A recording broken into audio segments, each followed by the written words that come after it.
Shabbat shalom, everybody. Shabbat shalom. Welcome to our very first live stream. We're doing our thing. We're trying to do the best we can to praise this King and give him the glory, the honor, and the utmost respect. Normally what we do is right now, because we're doing something new and a lot of people are not acclimated to this yet, a lot of people haven't shown up as of yet. But we expect for quite a few people to be here today. So we're just trying to give people time to figure out and make the configurations that they need to make so that they can get in to the room. But we're going to get started with our normal procedures and how we do every Shabbat, praising the Most High. We like to open the floor up for us to give praises to the Creator. Thank the Most High for anything He may have done for us throughout the week, the month, the year, or our lives. Anything special you want to thank the Most High for, now is the time to do so. Would any of you all like to be first to give the Most High His praise?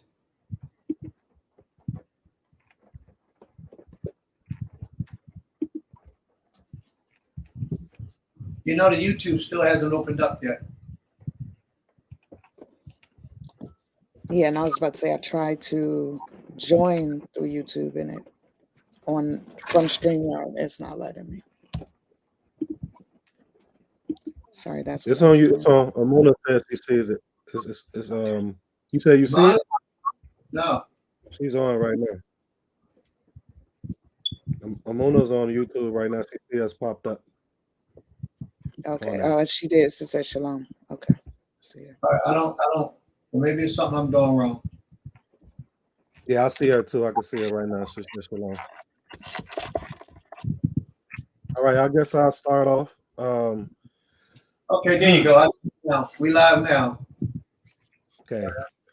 I want to give honor and praise the Most High Power for another day of life, another milestone that we're starting.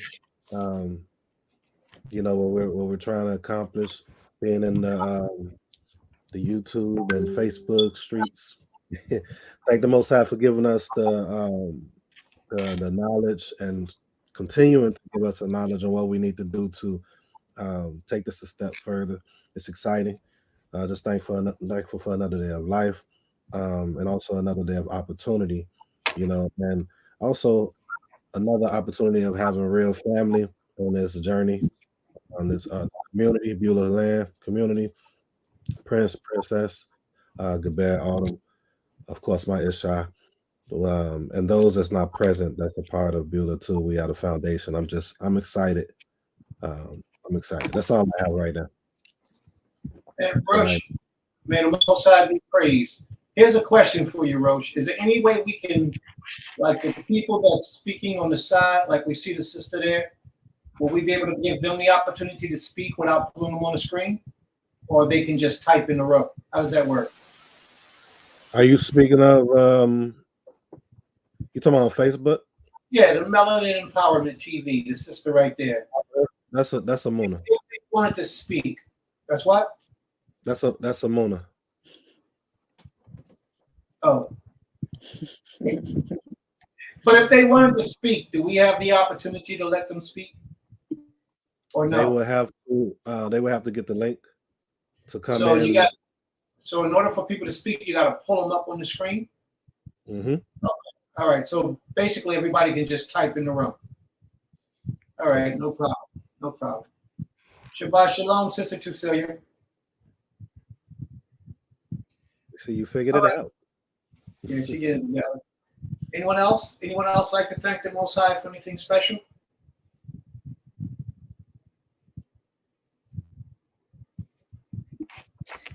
I mean, I do want to, but it's going to be long, so I was going to wait for others.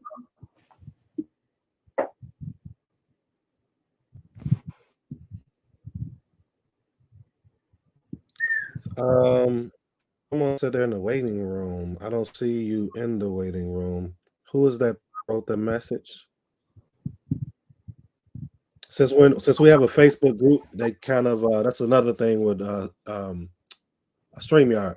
If you have a Facebook group, and it's private, it won't tell you who that person is that's commenting because it's a private group. So if you can, Facebook user, let us know who you are. We could try to get you in. We can see your comments. We just can't see who you are because you're messaging through the Facebook group, which is private. So StreamYard, try to make sure the people that's on the private groups are private as well, so we can't see who you are. And if you are on the, make sure you're clicking on a link that says 11 o'clock too, because it's two links. There's one for 4 o'clock, one for 11. I don't see you in the waiting room right now. So I like you, Prince. No, go do your thing. Fix that so we can move forward. I'm trying to see where we're. Okay. Facebook user, I can see their comments. Does that mean that they're in? They are tuning in. So we are the ones that's on the panel, but they're tuning in from either Facebook or YouTube. All right, Roche, and on Facebook also, it's not able to share to my page, to my Facebook page. It says send, but not share. Because it's private. Yeah. It's private. It's ornate.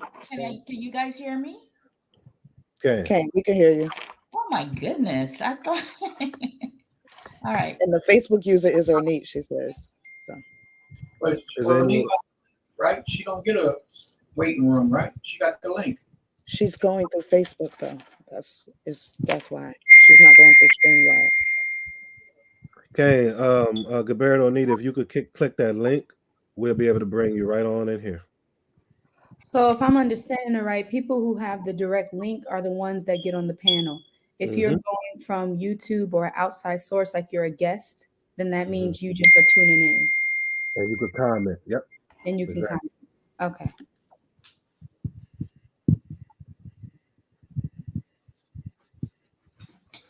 How do you get the YouTube? You got the YouTube link? What do you mean? I'll put it in the Beulah chat. Oh, okay.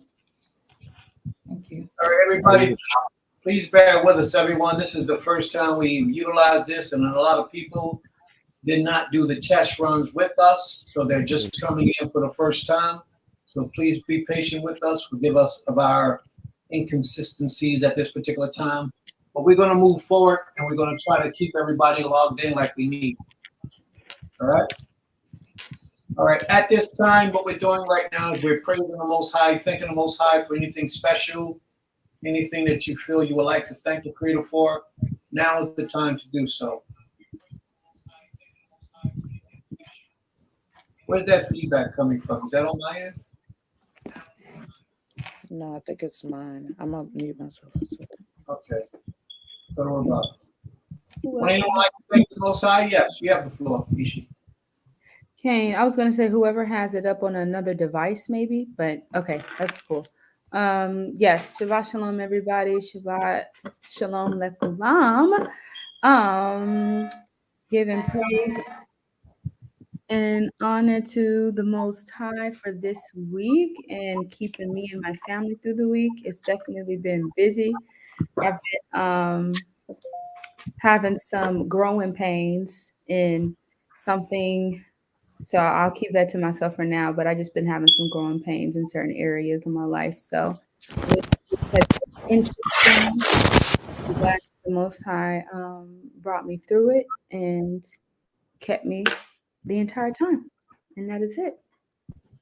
All right. And Most High be praised. Toda Rabbah, Toda Rabbah. Anyone else like to thank the Most High for anything special?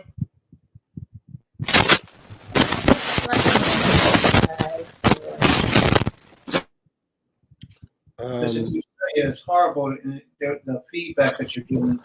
Can you hear me? I have to mute you because this is really distorted. Do you have any headphones or anything like that? I'm not sure why it's distorted like that. Okay.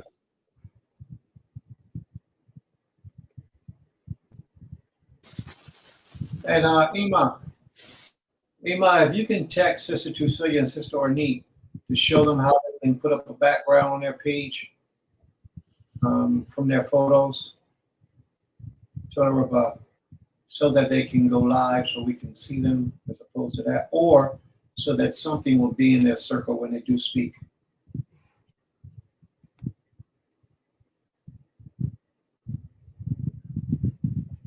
There she go. Yeah. Shabbat shalom, sis. Let's try it again. Unmute yourself. There you go. Can't hear you. Yeah, it's like a lot of static in your background. Maybe I can switch devices. I don't know if it's the device or. It's getting better. It's getting better. Whatever you're doing right there. I didn't do anything. Still staticky though. Okay. Around maybe, I don't know. Uh-huh. Say that again. I don't know if you need to move around or move your Wi-Fi box. I'm going to switch devices.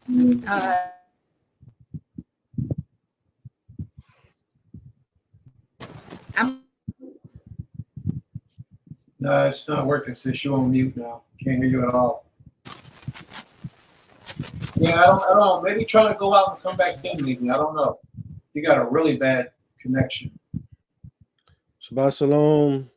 Shabbat shalom. We appreciate you tuning in. Shabbat shalom, family. All those who just tuned in, Shabbat shalom. What we're doing is, and you guys are in the comment section, you can type in your praises and thanks you want to give to the Most High, and Roche will post it on the screen so others could see it. If you'd like to thank the Most High for anything special, now is the time to do so. Just thank the Most High for whoever you want to thank the Most High for, and Roche will put it on the screen so that it can be advertised and you can have your voice through the screen. Shabbat shalom, Nika. That's Ornette. So is she coming back in? What happened? Yeah, I think she's trying it again. I sent in the Beulah chat how to change your background and your name and all that. So hopefully everybody will see that. Do they know it's like one link for StreamYard and then it's another link from outside source? That might be confusing. Well, I put it in the when you click StreamYard, unless you have an account, you can connect it, but I put it in the chat in two different links. So I sent the YouTube link and then Roche put the StreamYard link. So Oh, this is fun. Can't even get moving yet. We trying though, ain't we? We trying. We gonna get it. It's the first. it's only the first confusing. Honestly, it's only confusing for us who know that we have multiple lines to connect to it. Because Yes. if you're just a YouTube user and you go on, they're just going to go on YouTube. They're not even thinking about how they're viewing us. If they can't get in StreamYard or anything, it's going to look like one platform for them. So it's only us who are kind of like confused.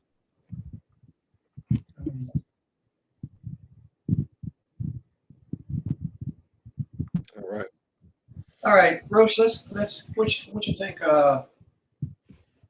Well, let's see. Was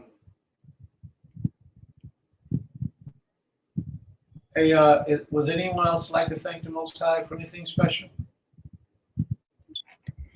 I was trying to wait for Priscilla to come back in. Yeah, nobody's here right now.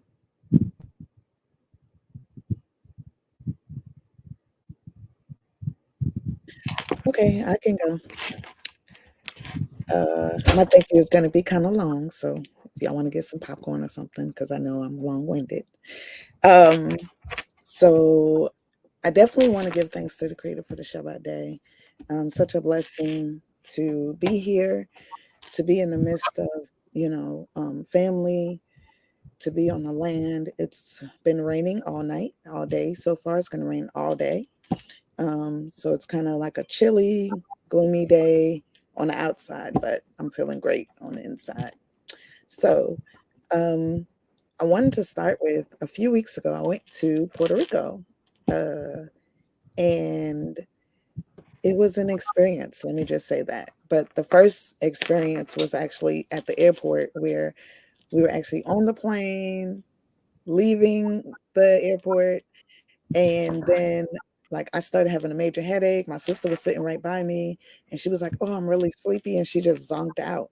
And then about 5 minutes later, we get the pilot comes on and says, "Hey, we're turning around, we're going back to the gate. There's some type of leak or something." They didn't say what it was. So once everybody got back to the gate, we got off the plane, then we found out it was a gas leak.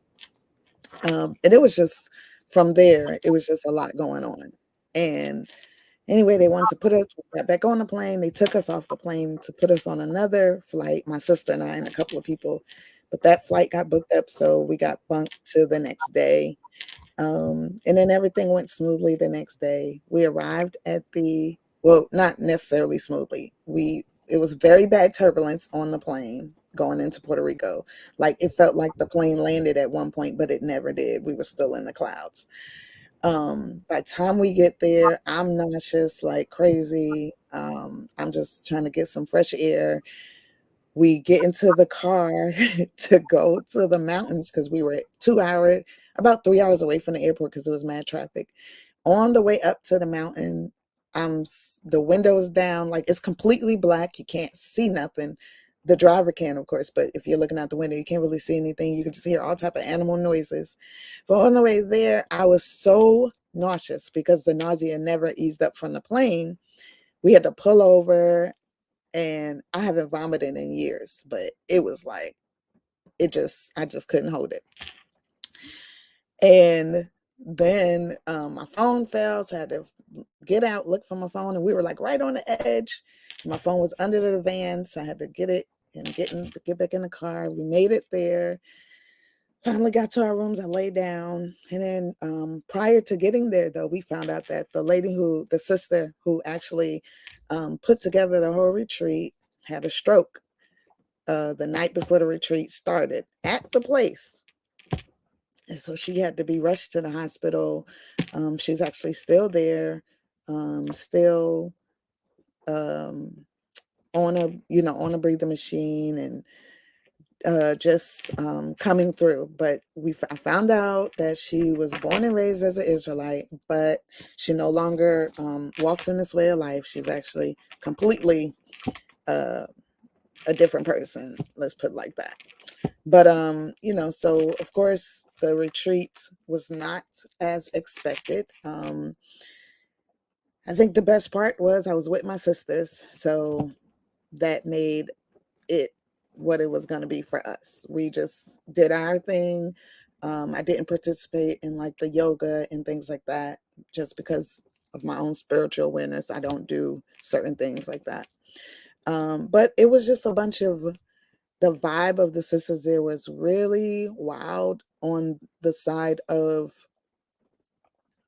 it was like a girls trip for them. I didn't feel like none of them came to heal or release. They were getting drunk, smoking weed, like they were making like early morning break of dawn trips to San Juan to go get some marijuana and come back. And I was just like, y'all are really dedicated. And of course, me and my sisters and my sister's best friend, who she's like a little sister to me. She's been in our family since she was 14. We just was having our time. And of course, they were looking at us like, whoa. And then, of course, they was like, oh, y'all a lively bunch. And we was like, well, and I was like, well, I'd rather be live than dead. So, anyway, so we just had our fun. We had our jokes. We played spades. And of course, we won. Because we just, we're very competitive when it comes to games. We played Uno. And then by the end of it, everybody was like, oh, I really like y'all. Y'all are so great. And come to find out, though, most of those sisters already knew each other. They were all from Cleveland, Ohio. And it was a weird type of vibe that we got from them. Like there was this woman who was like into brujeria and all that. So we felt like at the end of it, we had, we always do our debriefing with one another about what we're feeling. So every night we would go into the room that my sister and I had, my sister Aisha and I had, and we would talk. And we felt like we were in the midst of a witch coven because all of them knew each other, and it was this weird vibe that they had going on. And we could tell that they were trying to figure out how to get in between us in some way to get to know who we are. And but yeah, like I let them know from the beginning, I'm who I am. I believe in a creator. None of this stuff affects me or whatever.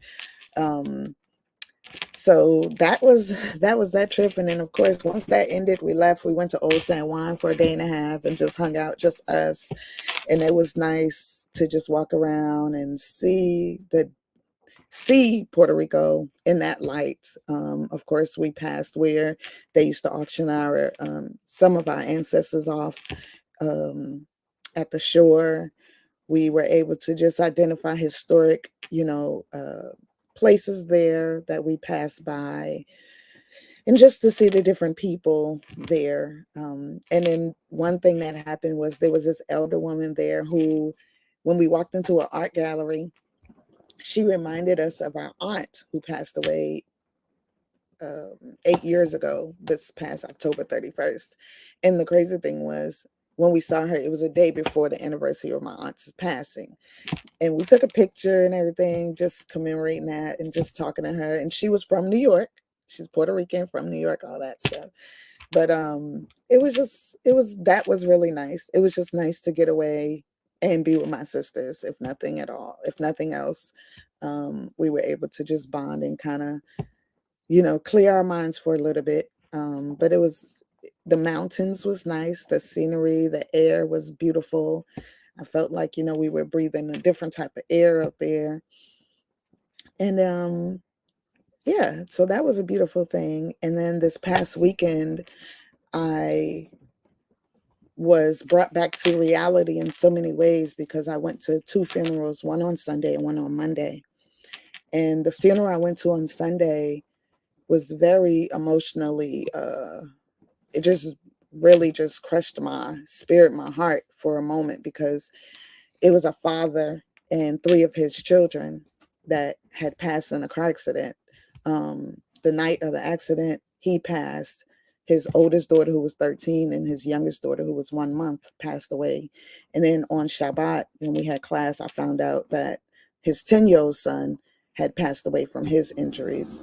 And so on Sunday, it was a Muslim funeral, and it was about over 400 people there. And it was just so impactful to see so many people come out and support the family in their loss. Like the 2 mothers of the children, they were just so broken, and it was really sad to witness someone mourn the loss of their child, especially the 1-month-old. And what was beautiful that, we commemorated. My daughters went with me, Ezekiel and Alma, and we talked about just the collectiveness, the unification that they all had. Even the young ones, the 1-month-old's mother, she was, I won't say she wasn't European, but she was like, she looked Palestinian or something, but her family came out. And they were there, and everybody was there at the burial and at the janaza. And it just made me really realize how much unification you see in so many other formats of life. And it just made me really reflect on how careful we have to be, and we have to be mindful of when we're out, how we are. And, I'm not sure what was going on with the brother and why they were out that late, but it was a Halloween evening they were out, and it was about midnight when the accident happened, and they ran head on into an 18-wheeler truck that was sitting on the side of the road, and I guess it wasn't completely out of the way on a curb. And just the devastation of that, and it was all over the news. And the young brother, he was he was 41, and he was an actor. He was a stunt double in the Black Panther movie and 2 of the Endgame movies. And so, just seeing that and just seeing the comments and just being a witness to that was very eye-opening and made me really reflect a lot on life. And then the next day I went to an elder woman's celebration of life. And almost a year ago to the date, her husband had passed. And it was like almost the same vibe of her husband's celebration. But what saddened me at her celebration, it was only about 20 people there. And she was an Israelite woman, an Israelite elder who was born and raised in this way of life. Her parents was in this way of life.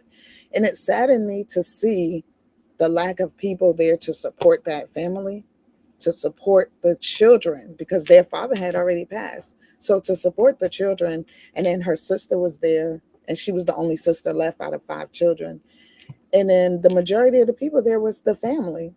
Um, and so I was really upset about that, because this woman who, I came into this way of life 15 years ago, and she embraced me. And it just made me really look at Israel like, why, where's the support? Where's the love and the honor for this elder who did a lot, for the community, her and her husband and her family, period. And it just made me question a lot of who we are as Israelites, and why, we are the way we are, why we don't support one another in the most times that we need to. I know a lot of people don't like death, but sometimes that's the hardest time for a family. And just to see a person's face is so heartwarming for them. And so, it just really made me reflect. I reflected on both instances, and I reflected on the fact that I witnessed a 1-month-old child being laid to rest and an elder woman in a matter of 24 hours. And it just made me look at the vastness of life, how the Most High moves. And it made me really want to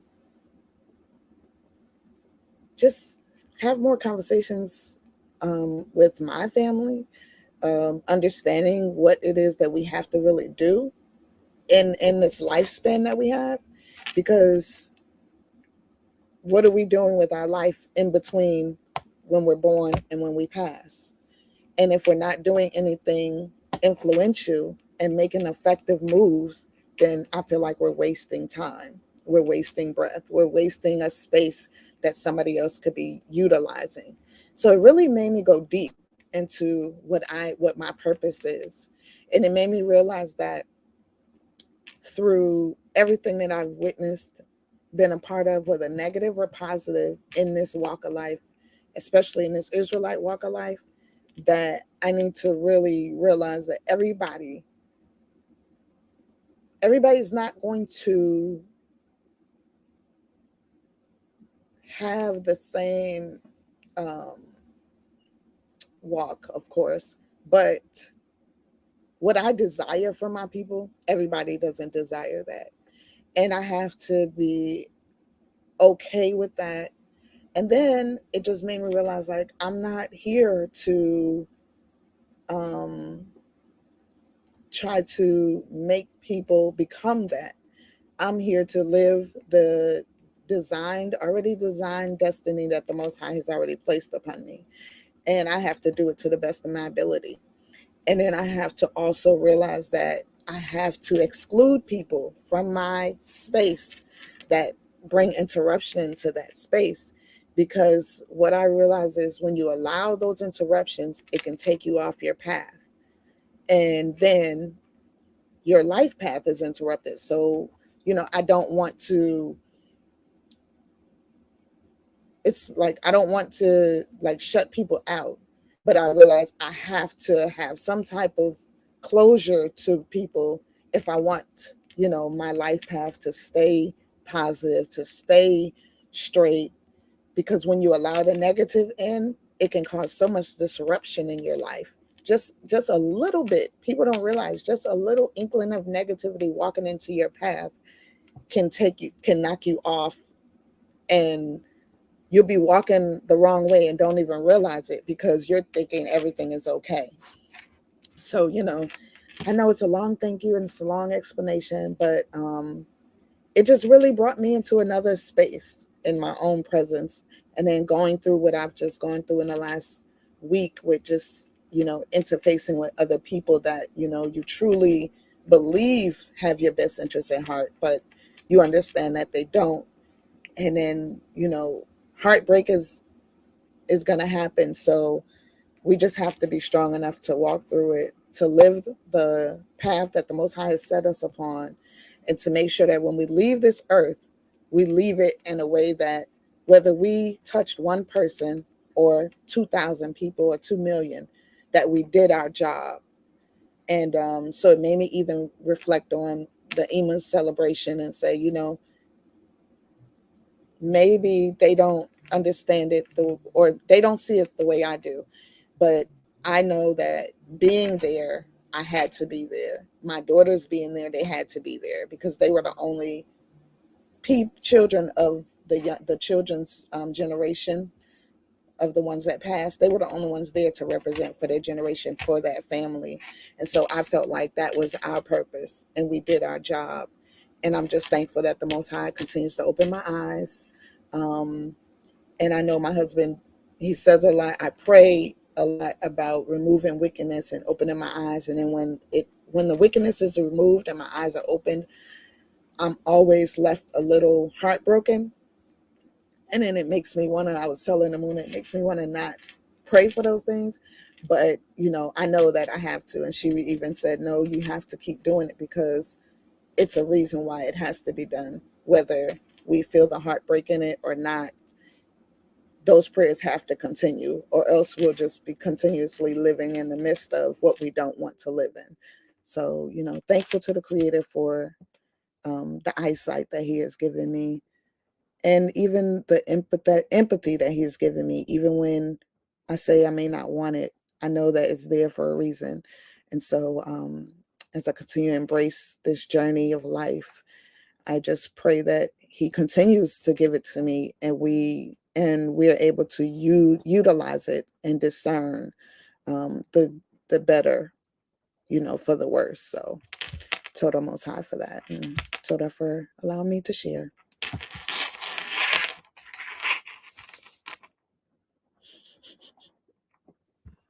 You're muted, Prince. You was completely serious about that being long too, wasn't you? Yeah, a lot of you had to let out. Yeah, that's good. That's good. May the Most High be praised. You touched on a lot of important subjects there. A lot of us take life for granted. A lot of us are just existing and not living to its fullness, getting the full benefit and pleasures of life and what life brings. A lot of us are just existing, which means that we're taking up space, like you mentioned. We're just taking up space that somebody else could be utilizing that same space and growing in a more profitable way to help others. And we have to be mindful of that. But you really touched on a lot of things, especially the portion of you went to the Islamic funeral and there was a whole bunch of people showing honor and respect to the elders. And they were young people. But then you go to a Hebrew funeral, which happens quite often, you get a handful of people. And usually that's a reflection of how we feel in real life. Because even in real life, our Hebrew people, brothers and sisters, don't really respect honor amongst the elders and the leaders of our people. This we have to change. We have to find a way to reach in, to demonstrate what true honor and respect is toward our own people. We have an issue with that, but Temple Kefirene, Beulah Land, we're going to reach out and mold, we're going to pray, we're going to fast, and hopefully the Most High will bring that positive spirit into the minds of our people, because we need a lot of help. We really do. Like, for example, when one of our people pass away, who goes to help the family to get back on track, like for a month or so? Who goes and support the family? And if a husband loses his wife, what sisters will go and take the place? And I'm not talking nothing sexual. I'm not talking anything sexual. But what sisters will go and take the place of that wife to try to comfort the man by helping out around the house and doing the things that he might need done until he's able to acclimate and be back on his own again? Same thing vice versa. When a wife loses a husband, how many sisters or brothers are going to get together and make sure that she's covered so that she has the things that she needs to be protected and covered and provided for. See, our people don't think like that. When a person has a birth, a woman has a child, how many of our family members are going to travel from 50 to 100, 200 miles away to come spend some time to honor the birth of that new child, to support that sister in her struggles, because childbirth is difficult. I'm not talking about just the physical part. I'm talking about the mental part. Some people have postpartum.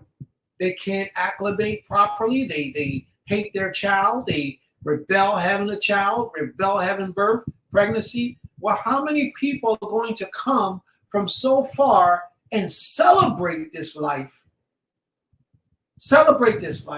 and support this family?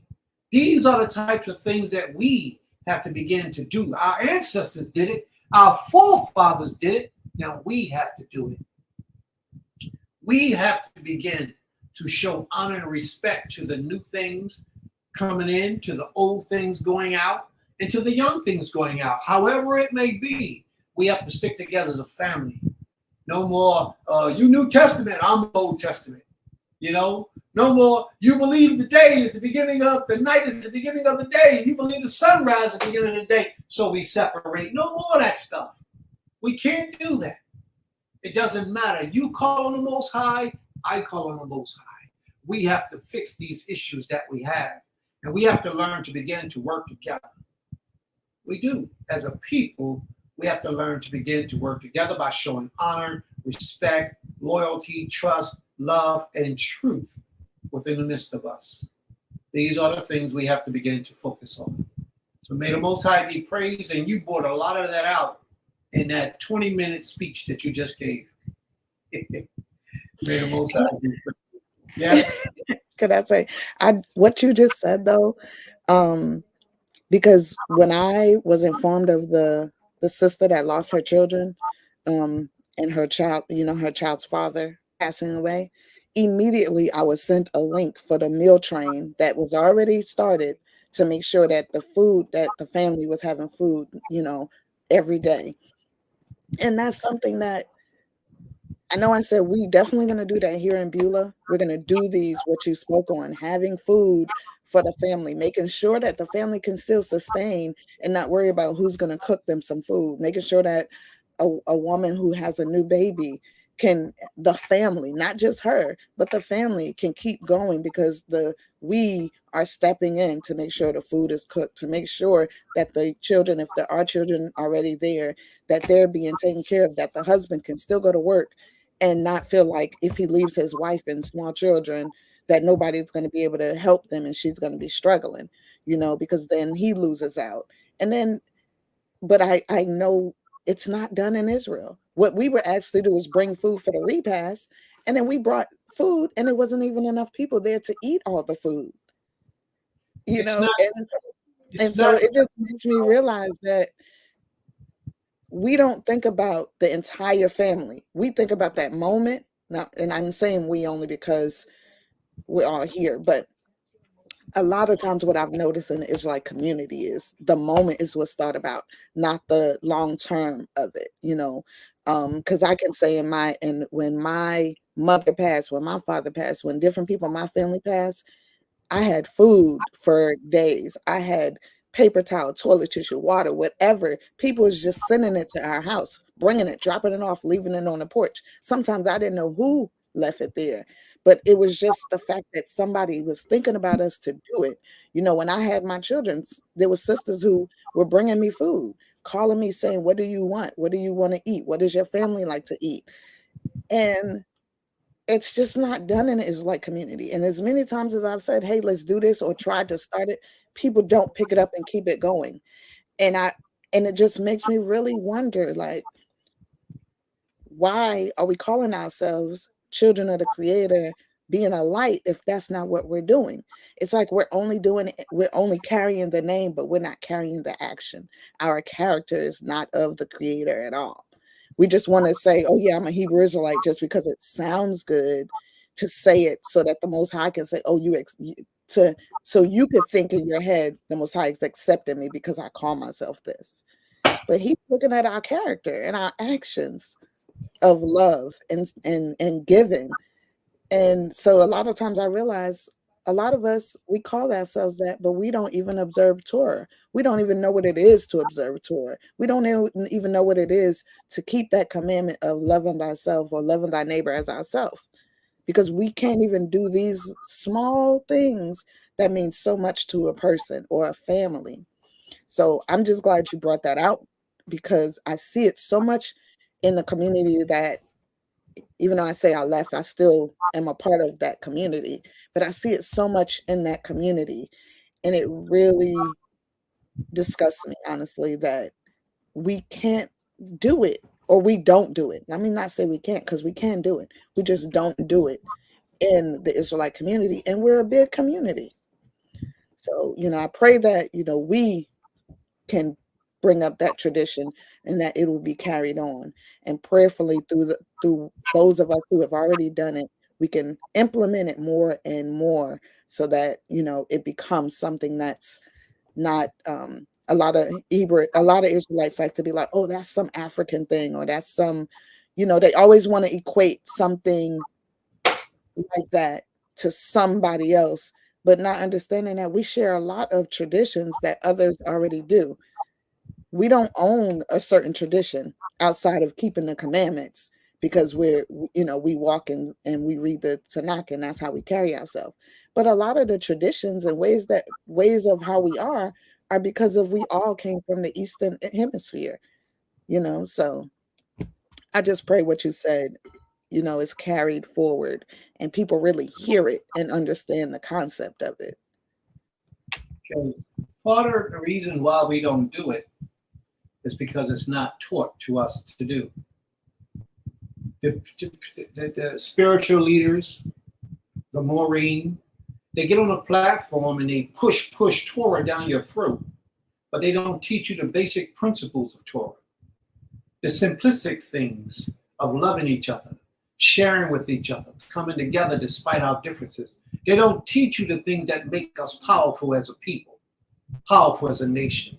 They don't teach those type of things. They will teach you how to repel against another Israelite because he did this to you or he said that to you. But they don't teach you the core principles about when a child have a baby, we should all rush to her assistance. Not a child, but a mother has a baby.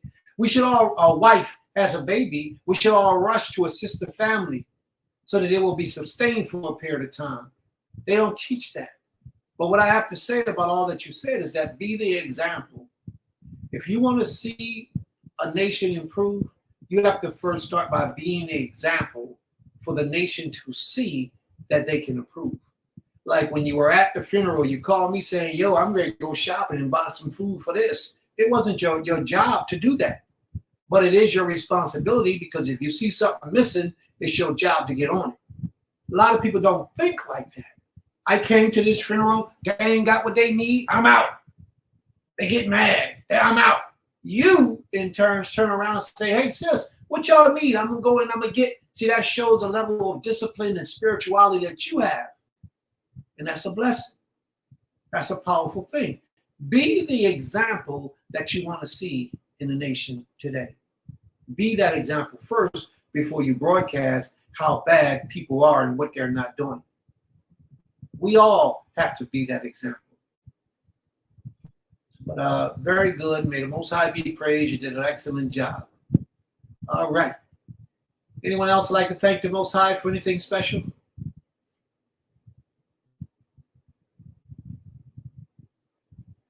I think you might be the last one, Sister Orny.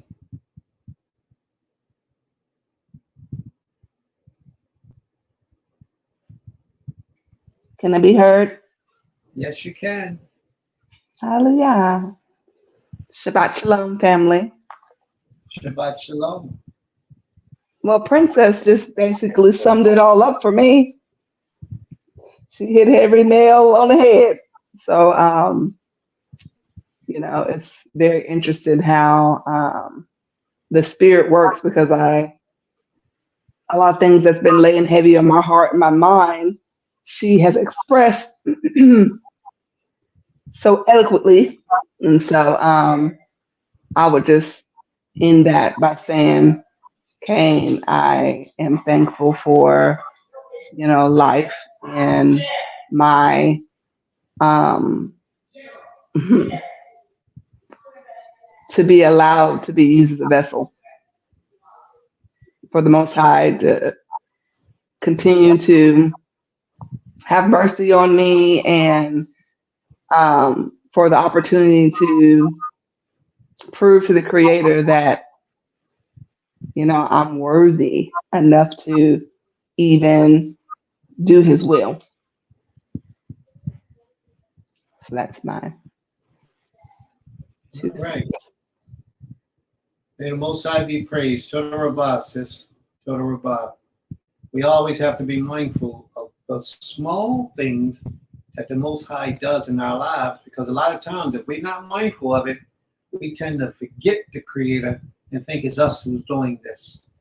Like we simple things like our heart beating every day at the rate that it beats in the proper tone, our minds functioning properly every day, and we're able to think and have a capacity of thought, in our minds. We tend to think that it's a natural thing, it's supposed to happen. And a lot of us don't thank the Creator for those things that we call simple things. When you go to the bathroom, you can defecate, urinate, you can do all those things that flow. There's a lot of people who cannot. There's a lot of people that the simplest things of life that you get to do every day, like you get up and you get out the bed, stretch your legs and walk to the bathroom. A lot of people can't do that. But you take it for granted. Not you necessarily, but a lot of people take that for granted. And they don't thank the Most High for everything that He does for us in our lives. And we have to begin to get into the habit of thanking and praising and honoring and representing His King to the fullest of our ability. May the Most High be praised. Toda Rabah, Toda Rabah, Toda Rabah. Sister Tucilia, would you like to thank the Most High for anything special, sis? You got to take the mute off. There you go. All right, can you hear me now? Am I clear? Yes. Mitsuya. Oh, finally.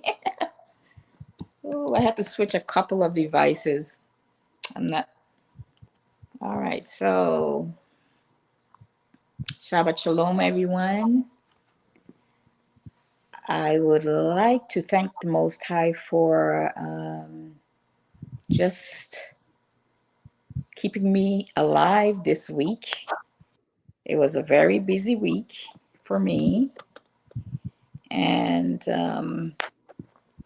I just would like to thank Him for His sustaining power, His love, and the support of my family and my friends during the week. I'd like to thank Him for allowing me to see another Shabbat day where I can come apart and rest and just focus on His love and what He wants to reveal to me today. And I praise Him for all that He has done for me and my family. And I just enjoy this Sabbath and hope it will be fruitful for me as well as those that are worshiping with me. Hallelujah. Most High be praised. Toda Rabah, Toda Rabah, Toda Rabah. Now, I know that a lot of you, some of you have people in the background. Anybody in the background want to thank the Most High?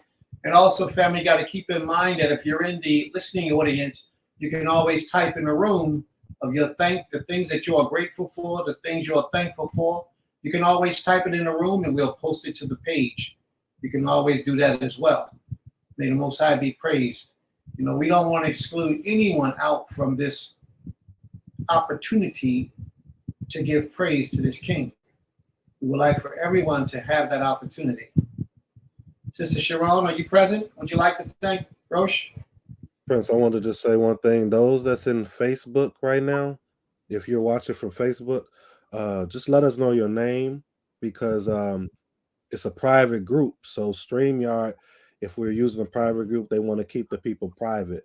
So just tell us your name. If you're saying Shabbat Shalom to us or whatever you might be saying, let us know your name so we can recognize you on here and shout you out.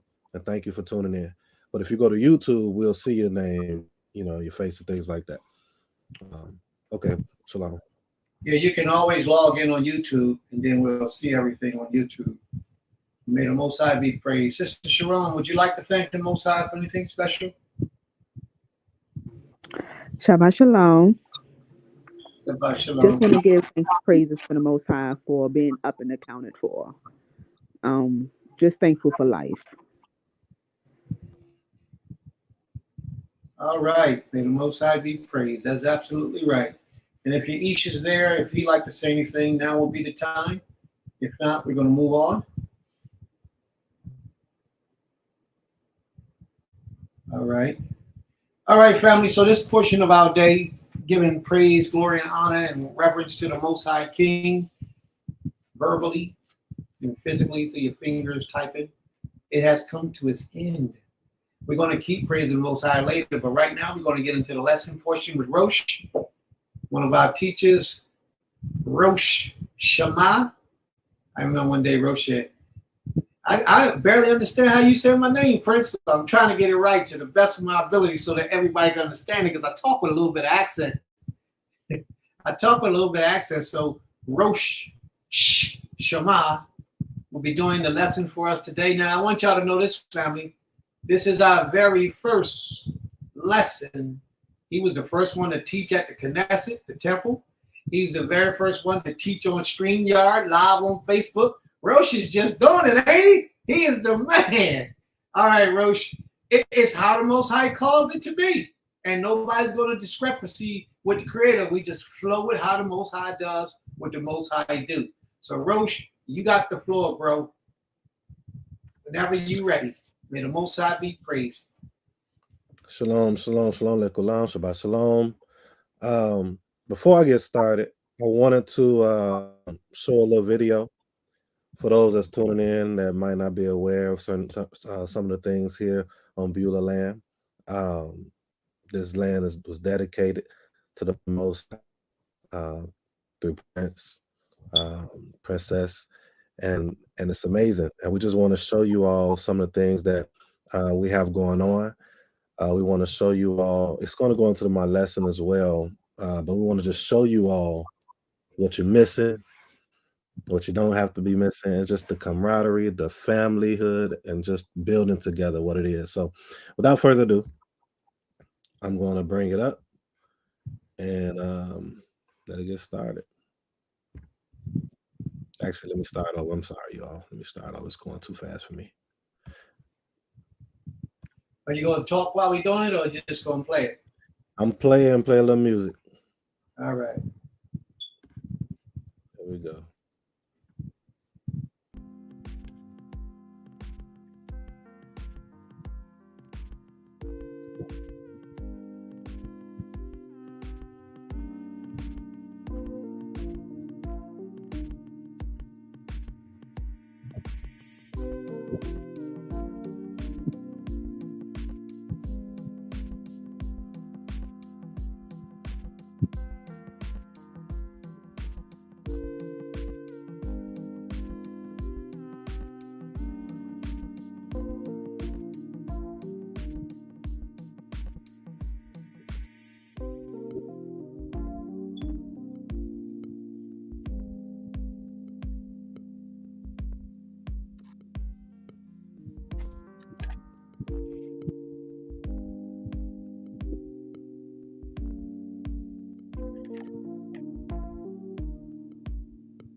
All right. I know that was an abrupt stop. This first visual picture right here is I think this is going to be the what do you call that, you all? The when you go the what? Did you like a logo? No, not logo. A billboard, not a billboard, but like when you're driving, what do you call the princess? I know you know what I'm trying to say. Something. It's like a marquee. Right. So this is letting you know about Berlin, the founders on it, right? It has a list of the names. You got founders, Prince Kes, Israel, Abigail, Amuna, Autumn, Benjamin, Ima Yedaya, Ima Hadassah, Zaken Laurel, Malka, Rosha Hayakita, Gilberto Neat, Princess Medaya, of course, myself, Tucilia, Zakina Tucilia, and Tamar, Gilberto Tamar. So I just wanted to show this, let you all see a little bit of what's been going on. Any comments before I get started? Now, is it only me, but I can't read it? It's like going in and out. So it's a picture. It's a picture from the little video I put together. Of course, it's a lot clearer than this, things of that nature, but that's why I read it out for you all. All right. Mm-hmm. It's a lot clearer, trust me. But yeah, I just wanted to show you all that. That's a nice video, bro. Yeah. Awesome video. Yeah. I thought it was so touching. I was like, oh, I want to go there. Mm-hmm. Yeah. Nice. It was a lot more pictures and videos that we had, but I just wanted to, give a little brief summary. All right. So today, well, first I want to give honor and praise to the Most High Power of Abraham, Isaac, or Yitzchak and Yaakov, or Yisrael. And I pray that all is well with you all here. I want to give honor to a mentor of mine, Chief Prince Evulan Belewadekia,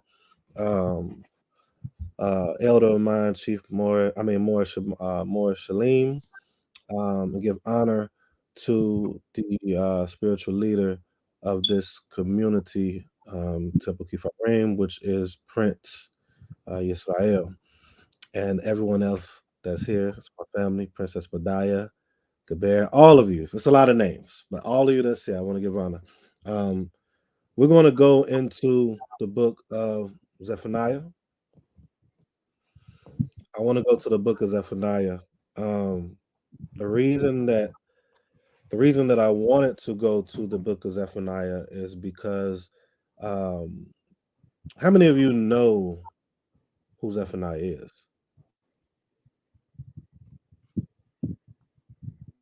How many of you are familiar with Zephaniah outside of Prince?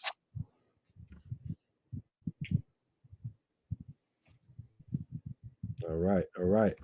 So Zephaniah was one of the prophets who were in the time of like Josiah, one of my favorite kings, by the way, and one of the last prophets that was right before going into captivity, right? And what's interesting about Zephaniah is he was around the time of two, in particular, prophets, Jeremiah and how do you say her name? Prophetess Huldah. Anybody familiar with her? Yeah, Huldah. So he's kind of like closing what the prophets before him was bringing out, to the people. And we're going to read about that. But there's some points that I want to point out as we're reading. I like to, as I always say, I like to take the Tanakh and try to make it relatable of what is happening today and also what to expect and what the Most High is expecting of us based upon the literature that we have. All right. So we're going to start at Zephaniah chapter 1. We're going to start Zephaniah chapter 1, and I'm going to share screen so you all can follow along. All right. Let me know when you all see this. Yes. It's present. All right.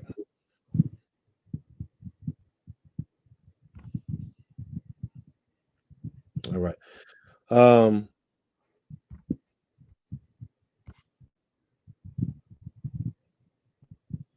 right, let's get started. So, Zephaniah chapter 1, verse 1. And it says, the word of the Most High which came to Zephaniah or Zephaniah, the son of Cushi, the son of Gedaliah, the son of Amariah, son of Hezekiah or Hizkiah, in the days of Yeshayahu or Josiah, the son of Amon, king of Yehuda. I will utterly consume all the things from off the face of the earth, says the Most High. I will consume man and beast. I will consume the birds of the sky and the fishes of the sea and the stumbling blocks with the wicked. And I will cut off man from off the face of the earth, says the Most High. Now, again, as I was stating, the prophets before was relaying the message to the people the same way that's happening now. So Zephaniah is kind of shed a broader picture, a summary per se, of what these prophets was bringing out before. In this chapter, we're also going to see, on the chapters to come, we're going to see a group of people that we spoke about a couple weeks ago. I just want that to be clear. I want you all to pay attention to that. Verse 4, I will also stretch out my hand upon Yehuda and upon all the inhabitants of Jerusalem. And will cut off the remnant of the Baal from this place, in the name of the idolatrous priests and the priests, and those who worship the hosts of heaven upon the housetops, and those who worship, who swear to the Most High, and who yet buy Malcham, and those who are turned back from the Most High, and who have not sought the Most High, nor inquired for him. Okay. I don't know if many of you are familiar with the story of Josiah, but one of the reasons I brought up Huldah the prophetess, is we see an instance with Josiah or Yoshiyahu, where a priest, Hilkiah, was bringing something to Josiah, which was the law at the time, the law that they was missing. And they were doing wickedness in that time too. And the scripture lets us know that it was Josiah, it was no one that turned back before Josiah or after in the way that he did, turning back towards the Most High, because he also inquired of the Most High. If you go and you read up on the story of Josiah. But if you read in this part, it says, and those, verse 6, and those who are turned back from the Most High and who have not sought the Most High nor inquired. So it's telling you three parts. Sometimes individuals may turn, not saying that we should, but he's also saying at this point, and you have not even sought me out. You have not returned back after you turned away, and you're not doing any inquiring of me. We saw that when Josiah did that, when Josiah did that and inquired of the Most High through the prophetess Huldah, the message that she gave him, she literally said that the Most High said, because you did this, because you inquired of me, you're going to be able to sleep well. right? You're going to be able to go forward in a positive light because you did that. Right here in Zephaniah, we're seeing that he's saying that you are not even doing it. You're not inquiring of me at all. And we're going to see who he's speaking about and how we can relate that to today. Verse 7. Hold thy peace at the presence of the Most High Elohim, for the day of the Most High is at hand. For the day of the Most High has prepared a festal meal. He has bid his guests. And it shall come to pass on the day of the Most High feast that I will punish the princes and the king's children and all such as are clothed in foreign apparel. Now, this is twofold.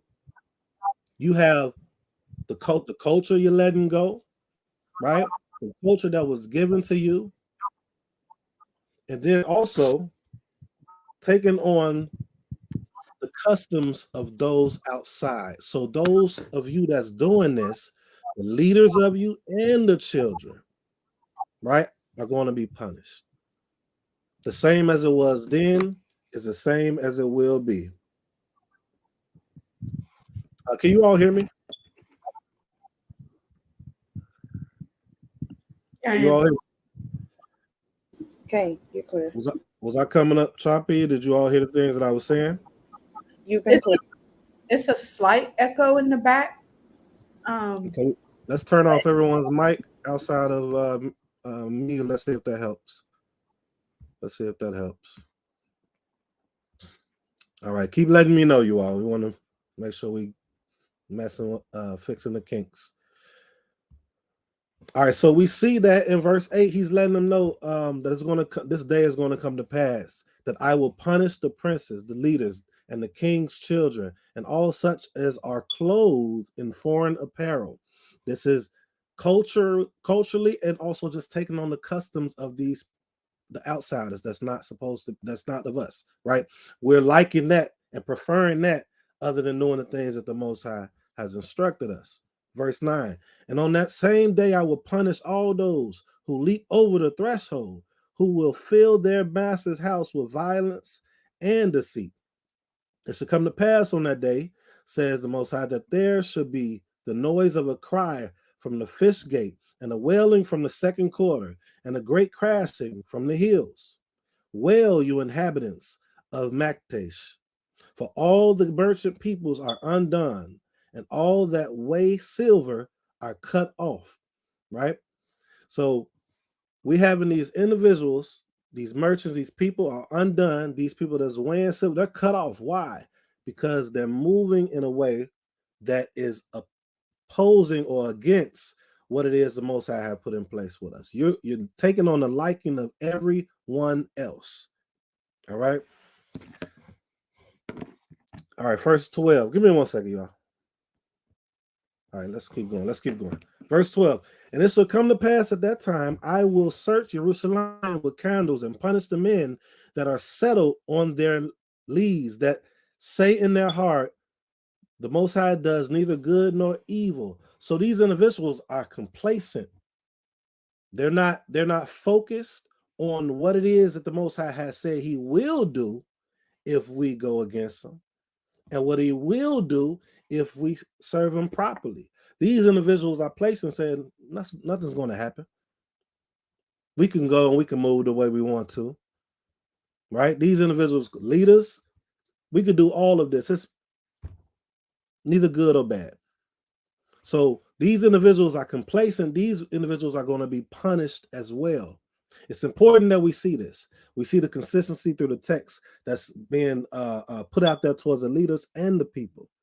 Today we're looking at the scripture like mystified or just some fairy tale. If we believe it, we got to uphold it, and we got to understand that the Most High does do good, does do what people will call evil. All right. And is righteous in him doing so. Verse 13, therefore their wealth shall become a prey, and their houses a desolation. They shall also build houses, but not inhabit them. This sounds like Deuteronomy 28. And they shall plant vineyards, but not drink the wine of them. Why? because they're thinking and saying that they're fine, they're complacent, they're living their lives, they're serving, quote unquote, the Most High when they feel like it, right? So these blessings that you're having, it's going to be removed from you because of your complacency. Because of your complacency. So we need to not be complacent. We have to be active. We got to be proactive. One of the things I think Prince was saying when Princess brought forth the story of what she said, okay, let's do, and I've witnessed it. This is not just speaking. I've witnessed people here at Beulah always taking action, even with people that may not even like them. Because we can't base the way that we move on other people. We have to continue being who we are, who the Most High has told us to be, and who we feel we're supposed to be based on the literature. We have to stay true to that and not be moved due to someone else. All right. Verse 14. The great day of the Most High is near. It is near and hastens greatly. The sound of the day of the Most High, the mighty man shall cry there bitterly. So the mighty man is going to cry. All this, feeling safe and all these things because you are maybe wealthy or maybe everything is going right for you. You being high in power, you're going to be crying because the day of the day of the Most High is not going to be what's being taught in Christianity. And those that feel that they're safe may not be safe. And we're going to read that as we continue. The day is a day of wrath, a day of trouble and distress, a day of ruin and desolation, a day of darkness and gloom, a day of clouds and thick darkness, a day of shofar and alarm against the fortified cities and against the high towers. And I will bring distress upon men, that they shall walk like blind men, because they have sinned against the Most High, and their blood shall be poured out like dust, and their flesh will like dung. Why is it saying, I will bring distress upon men, and they shall walk like blind men, right? They're going to be running like with their head cut off. It's nowhere for them to go. They can't even see the path that they supposed to go in. They're going to be just like blind men. There's nowhere you can go at this time. Nowhere you can hide at this time.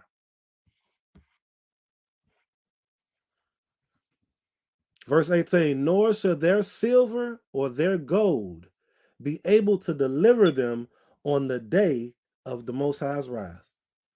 But the whole land will be devoured by the fire of his jealousy. For he shall make an end, indeed, a frightful end of all that dwell in the land. Now, when we go forward, we're going to see some of the main reasons that the Most High is going to be dealing in this fashion. Is there any questions before we go to the second chapter?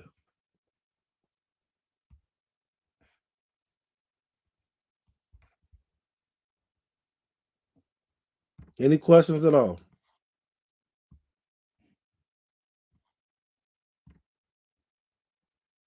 All right. Let's keep going. Give me 1 second.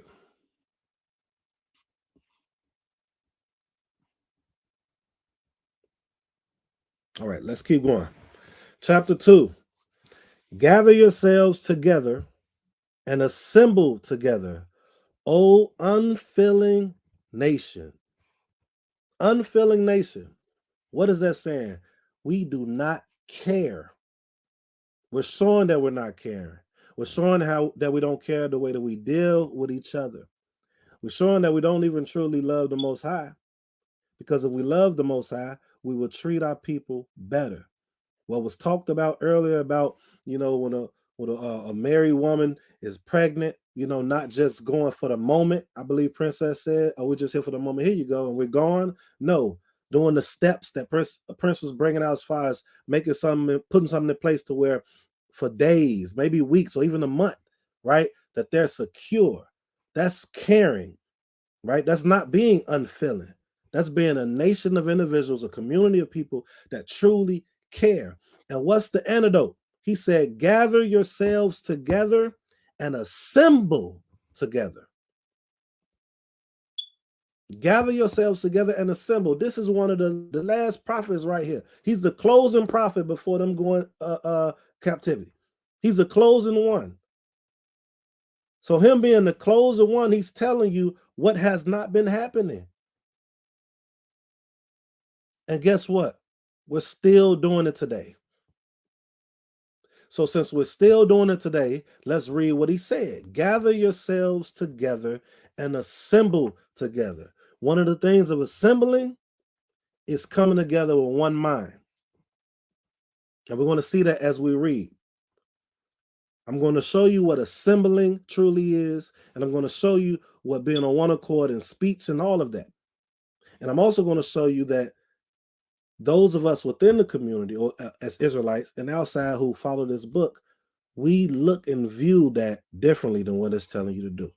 So we got to assemble together in person. We got to assemble together in thought and mindset. We have to figure that out. We're not going to agree with everything, but the core things that's going to keep us in place, that's what we got to focus on.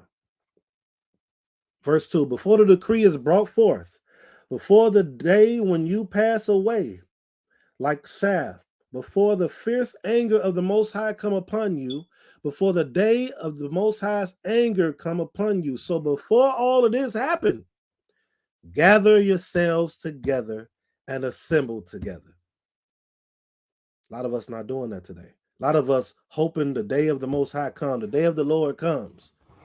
Oh, I can't wait for this to come. And then they living in a city around other nations that's right around the corner from them. Other groups of ethnicities that's right around the corner, right next door to them. And they wishing death upon America or wherever they stay. They have not assembled together. They have not gathered together before this day that they're hoping for comes. That's not wise. It says, verse 3, seek the Most High, all you humble of the earth. All of you that are humble, all you humble of the earth, who have performed his judgment. Seek righteousness, seek humility. It may be you shall be hidden in the day of the Most High's anger. So what it's saying is, seek these things, all you humble of the earth. Those that are humble, seek the Most High. I spoke on what Josiah did, right? Speak or seek after the Most High, who have performed his judgment. So it's speaking to individuals who are performing the judgments of the Most High properly. Seek righteousness, seek humility, so that way you can be hidden when this time happens. We saw this when they came out of Mizraim. Certain plagues that was happening did not affect them. After, the latter plagues did not affect them. In that same example, if we keep and do these steps right here, it's a chance maybe we can be hidden in the day of the Most High's anger. All we could do is just continue to be righteous and continue to gather amongst each other and to continue to assemble with each other in person and in thought. Verse 4, for Gaza, or Gaza, right, shall be forsaken, and Ashkelon shall be a desolation. They shall drive out Ashdod at the noonday, and Ekron shall be rooted up. It's interesting knowing that this was the past, right? But how it's interestingly something happening right now with Gaza presently. So I would love to hear you all's thoughts on that later after this chapter. We could go into it, or once the lesson is over. So for Gaza shall be forsaken, and Ashkelon shall be a desolation. They shall drive out Ashdod at the noonday, and Ekron shall be rooted up. Woe to the inhabitants of the sea coast, the nation of the Keratim. The word of the Most High is against you, O Canaan, or Canaan, right? The land of the Pelishtim, I will destroy thee, so that there shall be no inhabitant. And the sea coast shall be pastures and meadows for shepherds, and folds for flocks. And it shall be an allotment for the remnant of the house of Yehuda. For the remnant of the house of Yehuda. They shall feed there in the houses of Ashkelon. They shall lie down in the evening, for the Most High their Elohim shall remember them and restore their captivity. So all of this is it's a purpose. It's supposed to still happen, but it's this remnant word, right? A lot of us we use the remnant a lot. I use it a lot. It's a twofold. Remnant just mean the remaining amount. It could be a very small amount, but spiritually, remnant is those also that are doing the ways of the Most High. You think of the prophets, prophetess. Um, they were the ones that was when you think of people like Caleb, Joshua, who and Moshe, when they was falling to their face, when the people was at them and they was just praying for them, even in the midst of it, right? Praying for the people. Those who are what I would consider a remnant of the remnant. And that's what we should strive for. You know, the examples that we heard today, that's what we should strive for. And we continue to be that remnant of a remnant for the Most High. Verse 8, I have heard the taunt of Moab and the revilings of the children of Ammon, whereby they have taunted my people and magnified themselves against their border. All right. So we got to understand that we were put and going in certain captivities due to how we operated with the Most High. And the Most High put us in a position with these nations that has certain rulership over us, right? But in that, they weren't supposed to go as hard as they did, nor, getting a certain big headedness, if I could use that term, about it magnifying themselves and things of that nature. That wasn't supposed to happen either, right? But it did happen, and for that they will be punished when that time comes. They did then, and they're going to be punished going forward as well. We have to focus on us. That was spoken about earlier today. Focus on us, continuing to be who we are. Let's get back in where we're supposed to be with the Most High, so that these things can take place the way it's supposed to, and we can be good in that whole process. All right. Verse 9. Therefore, as I live, says the Most High of hosts, of Elohim of Israel, surely Moab shall be like Sodom, and the children of Ammon like Amorah or Gomorrah, the breeding place of nettles and salt pits, and a desolation forever. The residue of my people shall spoil them, and the remnant of my people shall possess them. How can you possess someone if you have not been culturally practicing on how to properly and righteously rule individuals? Because a lot of people, when they're in power, they don't know how to be that leader or be that ruler, right? So this remnant is the people that's going to possess them. The remnant of my people, not all of my people, the remnant. Let that word sink in, really press to be that. Verse 10, this they shall have for their pride, because they have reproached and magnified themselves against the people of the Most High of hosts. The Most High will be terrible to them, for he will famish all the deities of the earth, and men shall worship him, everyone from his place, all the islands of the nations. So wait, in the future, men shall worship him, everyone from the place that they're at. It didn't say Yisrael. It said from his place, all the islands of the nations. But they're teaching today that we cannot serve the Most High like we did then. Now, granted, there are certain things we can't do, but they're saying that we cannot do these things because we're not there. So in this time, they're going to be able to, but we can't do it now. We are supposed to worship the Most High wherever we are. You heard Princess talking about she went on a trip and she still maintained who she was at that trip. No shot or no shade on the other people, but she still did the worship that she normally does on a trip with other individuals that might not believe or move how she does. That shows understanding of the Torah. That shows understanding of the mindset that the Most High has given us, right? We should worship the Most High wherever we are. When we're with our family, when we're with our associates, we should not be changing up who we are. We should continue to do it. That's how we become the remnant. You Cushites, also you shall be slain by my sword, and he will stretch out his hand against the north and destroy Asher, and will make Nineveh a desolation, dry like the wilderness. How many of you all remember we spoke on Nineveh? Remember he blessed Nineveh when they repented. Zephaniah is after Jonah. I think about 100 years or so after. So what does that mean? They backpedaled. They went back into their wickedness. They went right back into it. The Most High gave them grace, mercy, which that's who the Most High is. And we have to remember that. But we also have to remember that we cannot keep going back to it. So now, for them going back against what they had repented from, they're going to be a desolation, dry like the wilderness.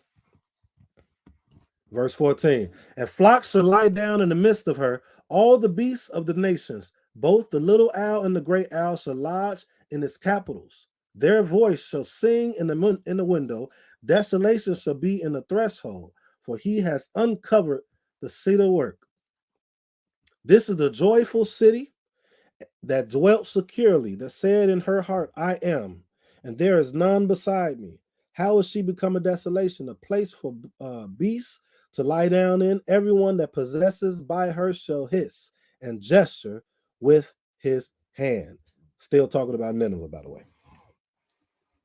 Anyone have any comments or questions so far? Kane, I had a question. Yes, Sheila. You said we could talk about Gaza or Gaza? Gaza. I don't know. Who are those people supposed to be today? If we know. I'm not. That's a good question. I know biblically, I think if I'm not mistaken, it was dealing with was it the Philistines? Prince, you there? Am I wrong? His computer died, so I think he is coming back in a sec. Okay. If I'm not mistaken, we can all look into it, but I'm pretty sure biblically speaking, in this time, it was the Philistines.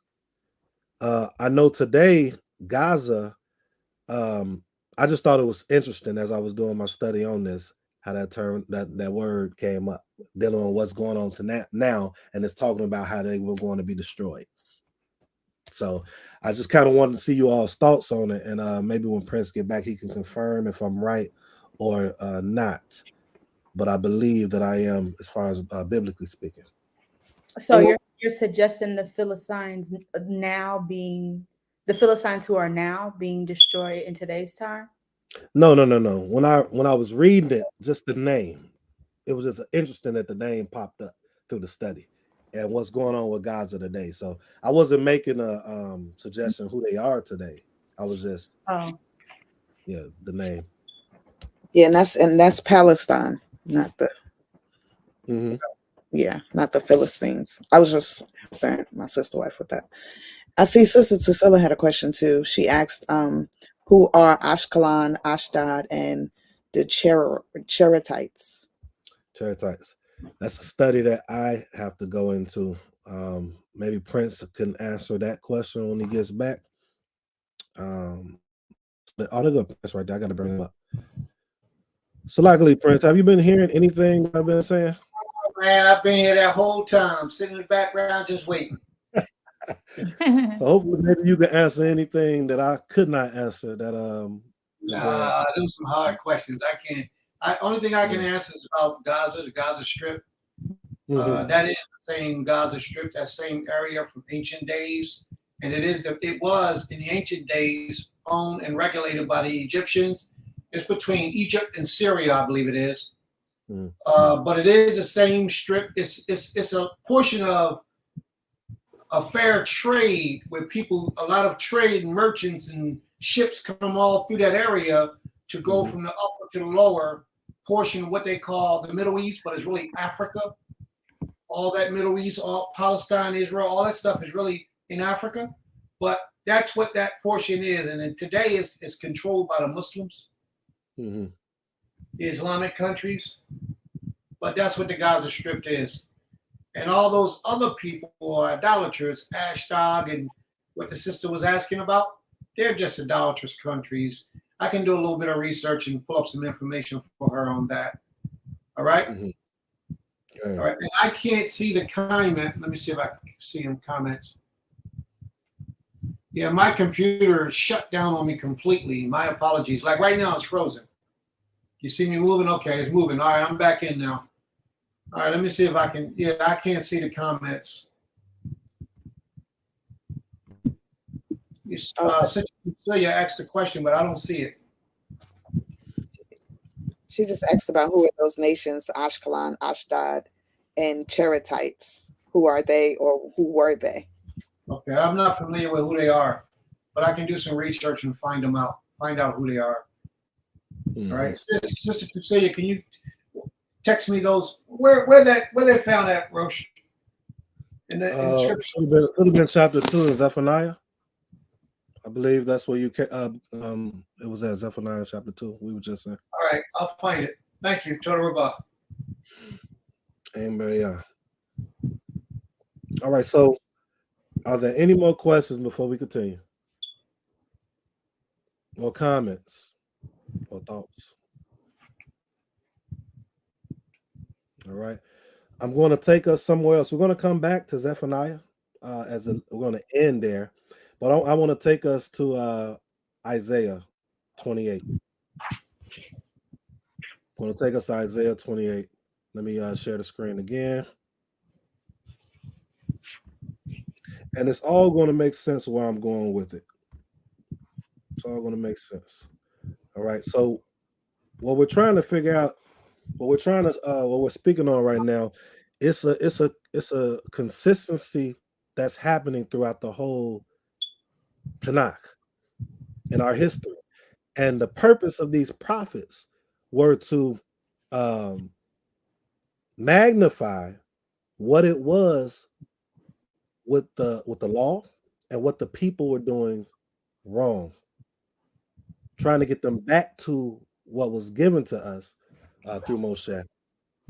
And what I want to point out is, and what we're going to see is something or a group of individuals outside of the people themselves, but it starts with leadership, that the Most High is pointing out. And it's a couple things that we're going to see. And we went over this chapter before, so I'm going to be brief with Isaiah 28, but we're also going to go to 29 and 30. But we're going to do 1 through 14, Isaiah 28. All right. I'm going to start at verse 1. And verse 1 says, and again, this is Isaiah, so this is one of the earlier prophets, right? So remember I said that Zephaniah was the ending one. He was summing up a lot of the things that were said. Isaiah is one of the starts of it. So woe to the crown of pride of the drunkards of Ephraim, and to the fading flower of his glorious beauty, which is at the head of the rich valley of those who are overcome with wine. Right? So the pride of the drunkards of Ephraim, we understand that these are what we're going to see. These are the leaders, right? Behold, the Most High is one who is mighty and strong, as a tempest of hail and destroying storm, as a flood of mighty waters overflowing. He will cast down to the earth with might. The crown of pride of the drunkards of Ephraim shall be trodden under feet. All right, and the fading flower of the glorious beauty, which is at the head of the rich valley, shall be as the first ripe fig before the summer, which when one sees, while it is yet in his hand, he swallows it up. In that day shall the Most High of hosts be for a crown of glory and for diadem, I can't even say that right, of beauty to the residue of his people, and for a spirit of judgment to him that sits in judgment, and for strength to them that turn back the battle to the gate. But they also reel through wine and stagger through strong drink. Now he's pointing at the leaders at this point, right? The priests and the prophet reel through strong drink. They are confused by wine. We understand what alcohol can do, right? They stagger through strong drink. They err in vision. This is important. They err in vision, right? If you have no vision, the people will fail. So how are you that leader? It's a lot of different pieces and things need to be put in place for people to thrive. But if you have leaders that they don't have those things in place and don't have a vision for the people, they're going to fail. The people are going to fail. Right? They are confused by wine. They stagger through strong drink. They err in vision. They stumble in judgment. Why is it saying they stumble in judgment? Because their judgment is not balanced. Their judgment is not balanced. If you don't have leaders that have judgment that is balanced, they're going to be a certain way with the people, and they're going to be teaching them improperly, and they're going to be doing something to the people that is outside of what the Most High put in place. We're going to see that. Let's keep reading. For all tables are full of vomit and filth, so that there is no place clean. No place is clean. One of the best ways to be mentally and spiritually connected to the Most High is to start practicing physically first. We saw that with Shemuel. Shemuel did not know the Most High, or technically, but he was doing the practices under Eli, learning the ways, the physical, learning, right? Muscle memory, they'll say. He was getting recognized by the people, then recognized by the Most High. So to be clean, we have to do it physically, and we have to do it mentally as well. So we have to do both. And these leaders at this point weren't doing that. They had the position, but they didn't have the vision, right? Let's keep going. Verse 9. Who shall one teach knowledge? This is the question. Whom shall one teach knowledge? And whom shall one make to understand doctrine? Those that are weaned from the milk and removed from the breast? This is a question. Are they supposed to be the ones? For it is command, right? It says precept. Precept is command upon command, command upon command, line upon line, line upon line, here a little, there a little. For with stammering lips and another tongue shall one speak to this people. Who is this people? What's the context? This people is dealing with the leaders right here. For with stammering lips, if someone's speaking with you with stammering lips, you're not going to get it. You're not going to understand it. And another tongue shall one speak to this people. You ever talk to somebody and they're saying something to you, but you ain't understanding what they're saying, and they're speaking the same language? That's happening here. Let's keep going. Watch this. When he said to them, this is the rest. So he said something to them in Torah. These leaders were supposed to know this. They were supposed to have the vision, but what did it say up here? Let's go back up. They stumble in judgment. So they didn't understand what right judgment was. All this stuff was stammering lips to them to begin with. Because why? How can I prove that? Let's keep going. It says, when he said to them, this is the rest, calls the weary to rest, and this is the refreshing. They would not hear. These leaders did not hear how they were supposed to be to the people. So you know what happens? Therefore, the Most High's word was to them precept upon precept, precept upon precept. It was command upon command, command upon command, line upon line, line upon line, here a little, there a little, that they might go and fall forward and be broken and snared and taken. Right? Wherefore, hear the word of the Most High, scornful men that rule this people which is in Jerusalem. Let's give a little more context and understanding to what this is actually saying. Okay.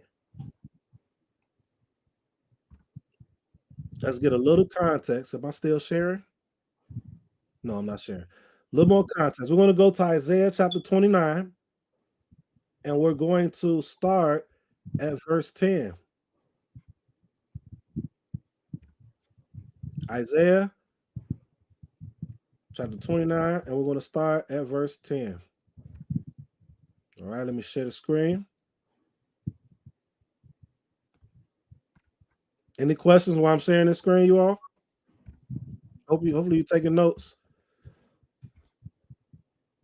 Let's give a little more context of what's going on, okay? Because that has nothing to do with a new language. A lot of this, the scripture, Tanakh, is trying to get us on one accord. When you get assembled and you move together, you start to speak the same. Think about when you're married. You get married, you be married for so long, you start to understand and know your partner, not your partner, I'm sorry, your wife or your husband, right? To the point where now you all are speaking what the other person is thinking. You start to come together and get on one accord. You're starting to move alike, right? This is not talking about language. And when we understand that the Torah is trying to make that be the case for us as a people, as a community, to move in that way to the point where we're walking alike, talking alike, thinking alike, right? Not on every matter, but the most important things, then we're going to understand what's being said, what we're going to read when we go back to Zephaniah. All right, here we go. Start at verse 10. And it says, for the Most High has poured out upon you the spirit of deep sleep and has closed your eyes, the prophets, and has covered your heads, the seers. And the vision of all this is become to you as the words of a book that is sealed, right? So remember that judgment, they had no understanding as to how to judge it. This book that they're reading, these commands that they're reading, that they're putting themselves in a certain position, right? So I have to know what I'm speaking of. But this book, the words of a book that is sealed, which men deliver to one that is learned. Watch this, saying, read this, I pray thee. And he says, I cannot, for it is sealed. But today we're way more, I feel like we're more prideful than our forefathers back then, because we won't even admit that we don't know. But you got people like me and Prince just did, and we said, okay, you know what? I don't know that portion right there. Let me do a little more study on this. You have leaders that just too prideful. They won't let someone else, one of the members or one of the people that's not in leadership, quote unquote, correct them. Right?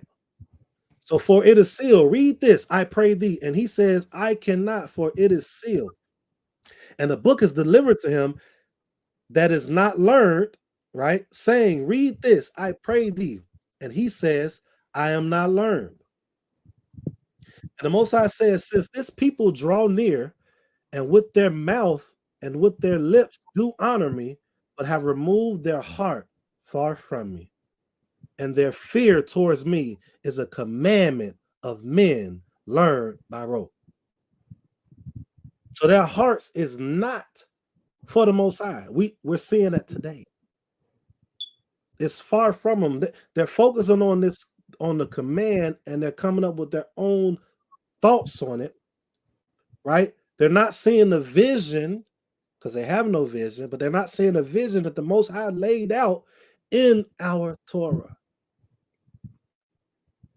It says, but have removed their heart far from me, and their heart and their fear towards me is a commandment of men. It's not a commandment of the Most High. Therefore, behold, I will proceed to do a marvelous work among this people, even a marvelous work and a wonder, for the wisdom of their wise men shall perish, and the understanding of their prudent men shall be hid. All right. We're going to go and jump to chapter 30. We're going to jump to chapter 30. Start at verse 1.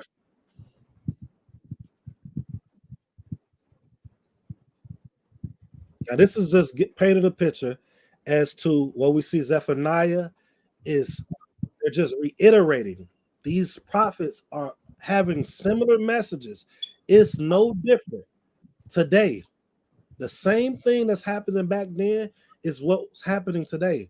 And told out to the Most High for giving us this literature to be able to look at it and address ourselves and our community.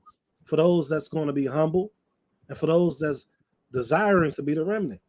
And it says, verse 1, woe to the rebellious children, says the Most High, that take counsel, but not of me. This is one of the reasons we're failing. A lot of our leaders, or it says rebellious children, these leaders right here that is speaking of are rebellious children, right? They're not taking counsel of the Most High. They are not inquiring of the Most High, like Josiah did. I had brought out, and as we read in Zephaniah, it said that they're not inquiring of me. So right here it's saying, but not of me. They're taking counsel, but not of me, and that prepare a plan, but not of my spirit. This is what Isaiah 28 is bringing out with Ephraim. This is what most of our prophets are speaking of with our leaders. They're preparing a plan, but not of my spirit, that they may add sin to sin. When we're going away from the spirit of the Most High, right? The literature that was put in place by our forefathers, inspired through the Most High, going away from that spirit, we're adding sin to sin. We're adding sin upon sin. Because that Torah, our scripture, is dealing with our spirit.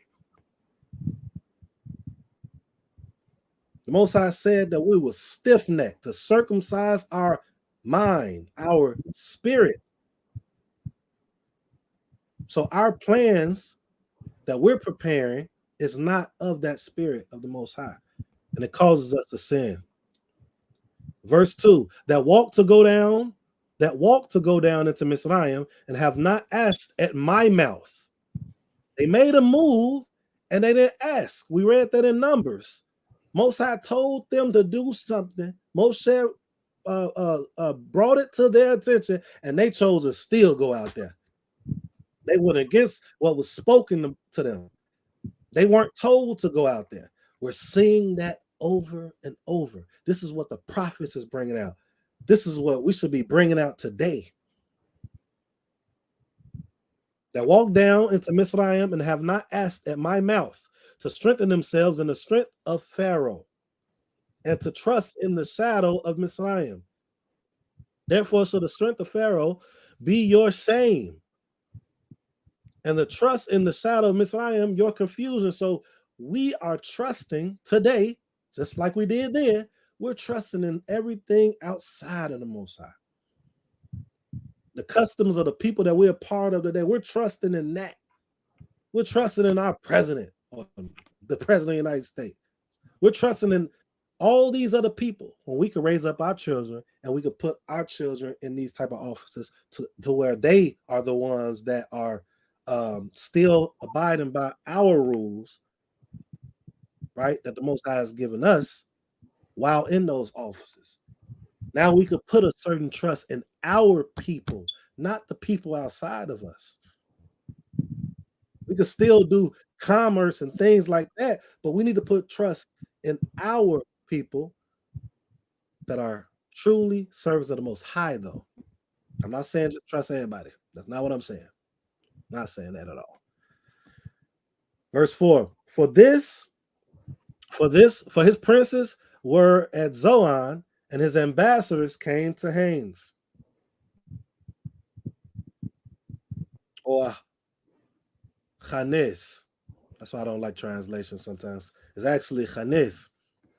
They were all ashamed of a people that could not profit them, nor be a help nor profit, but a shame and also a reproach. The burden of the beasts of the south into the land of trouble and anguish, from whence come the young and old lion, the viper and the venomous flying serpent. They will carry their riches upon the shoulders of young asses, and their treasures upon the humps of camels, to a people that shall not profit them. They're focusing everywhere else. These people are not profiting them. We got to get into the mind of doing things that's going to profit us collectively as a community. And the only way is what Zephaniah brought forth in chapter 2. We got to assemble with one another. We got to come together and assemble in action and in our mind, all under the banner of our Torah and serving the Most High. And when I say under the banner of our Torah, we can't pick and choose what parts of the Torah we want to keep. We can't sit up here and pick and choose people we want to put judgment on. That's that judgment that's talking about in Isaiah 28 or 29. No, 28. They didn't have that righteous judgment. So we have to make sure we implement this. We're going to see where I'm going with this in Zephaniah 3. Verse 7. We're going to verse 13, y'all. For Mizraim shall help in vain. Let's read that again. For Mizraim shall help in vain and to no purpose. Therefore have I called this people boasters in sitting still. They're helping in vain. It's no true purpose for the benefit of our people. When we're making moves, I said this a little while ago. When I leave Beulah, when me and my wife leave Beulah, whether it's in Millersville, Sparta, or Chicago, or Illinois, or South Carolina, we have to move in purpose, because it's whatever we do can affect. If something happens to me, if I'm doing something that's outside of what I'm supposed to be doing, it causes me to get hurt or get killed, most high forbid, or something like that, that has affected Beulah. Anyone that does something that moves outside with no purpose for Beulah is and cause yourself to be in trouble some type of way, you have affected Beulah, which is dedicated towards the Most High, because we're trying to be and pressing to be a remnant of the people that the people could look at and say, that's how we got to do it. That's what the Most High is saying. So going back to this verse, it says, for Mizraim shall help in vain and to no purpose. We're going outside trying to get their help. They don't have purpose for us. We got to make every move in purpose and for our people. Let's keep going. Verse 8. Now go, write it before them on a tablet and inscribe it in a book, that it may be for the time to come forever and ever. Right? So these scriptures that we have is showing that to be true. This has been going on for thousands of years, and this knowledge, the stuff that was brought forth with the prophets, our Torah, can still be applied today and save our lives. That this is a rebellious people. Watch this. Let's write this book so it can go forever and ever, because this is rebellious people. They need this instruction. We need instruction. Lying children, we some liars. A lot of us. I ain't saying everybody. But as a collective, that's what we do. Children that will not hear the Torah of the Most High. So wait a minute. This ain't just talking about those that's not teachers or leaders. This is talking about everybody. So it's saying children that will not hear the Torah. So that means that the leaders will not hear the Torah. So how the heck are they going to do judgment properly? Isaiah 28.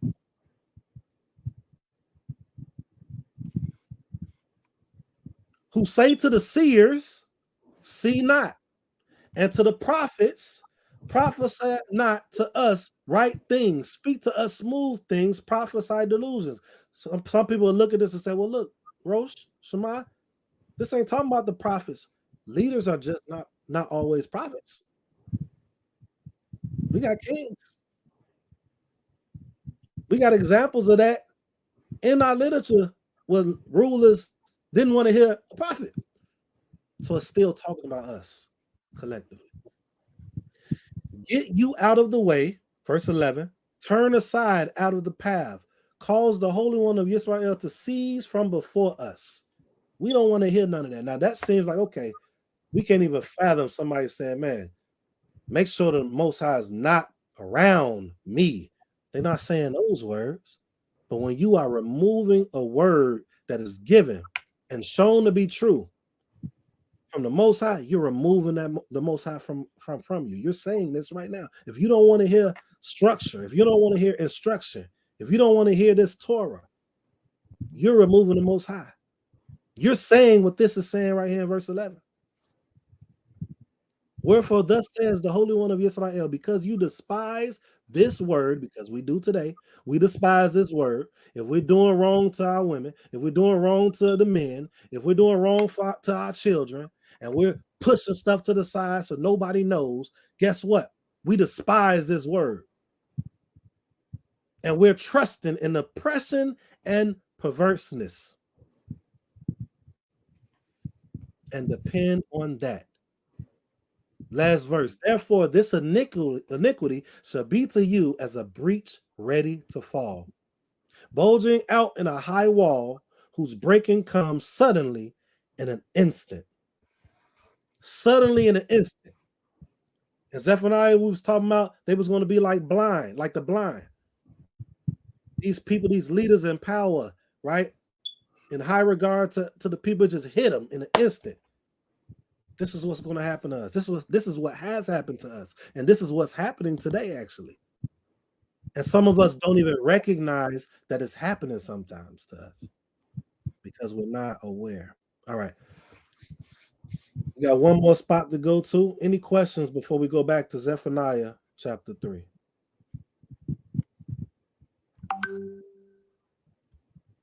Any questions?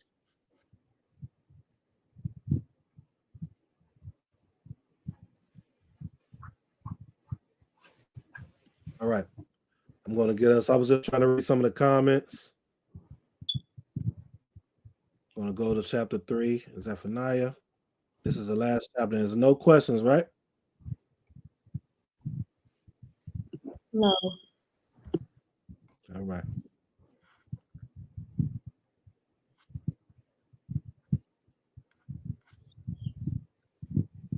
One second. All right, Zephaniah chapter 3.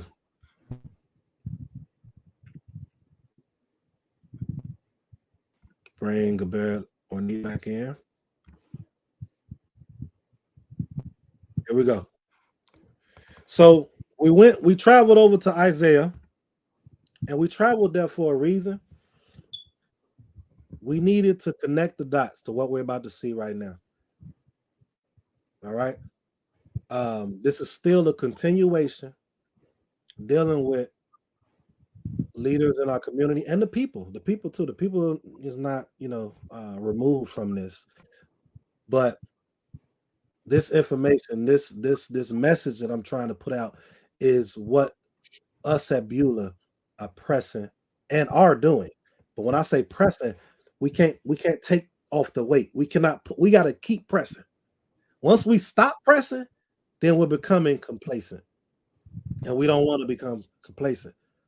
And that's I'm thankful to the Most High for bringing me here.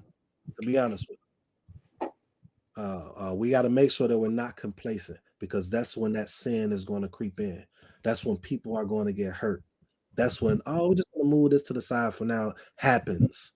All right, and we're going to see that the Most High does not like this. And watch what happens. Chapter 3.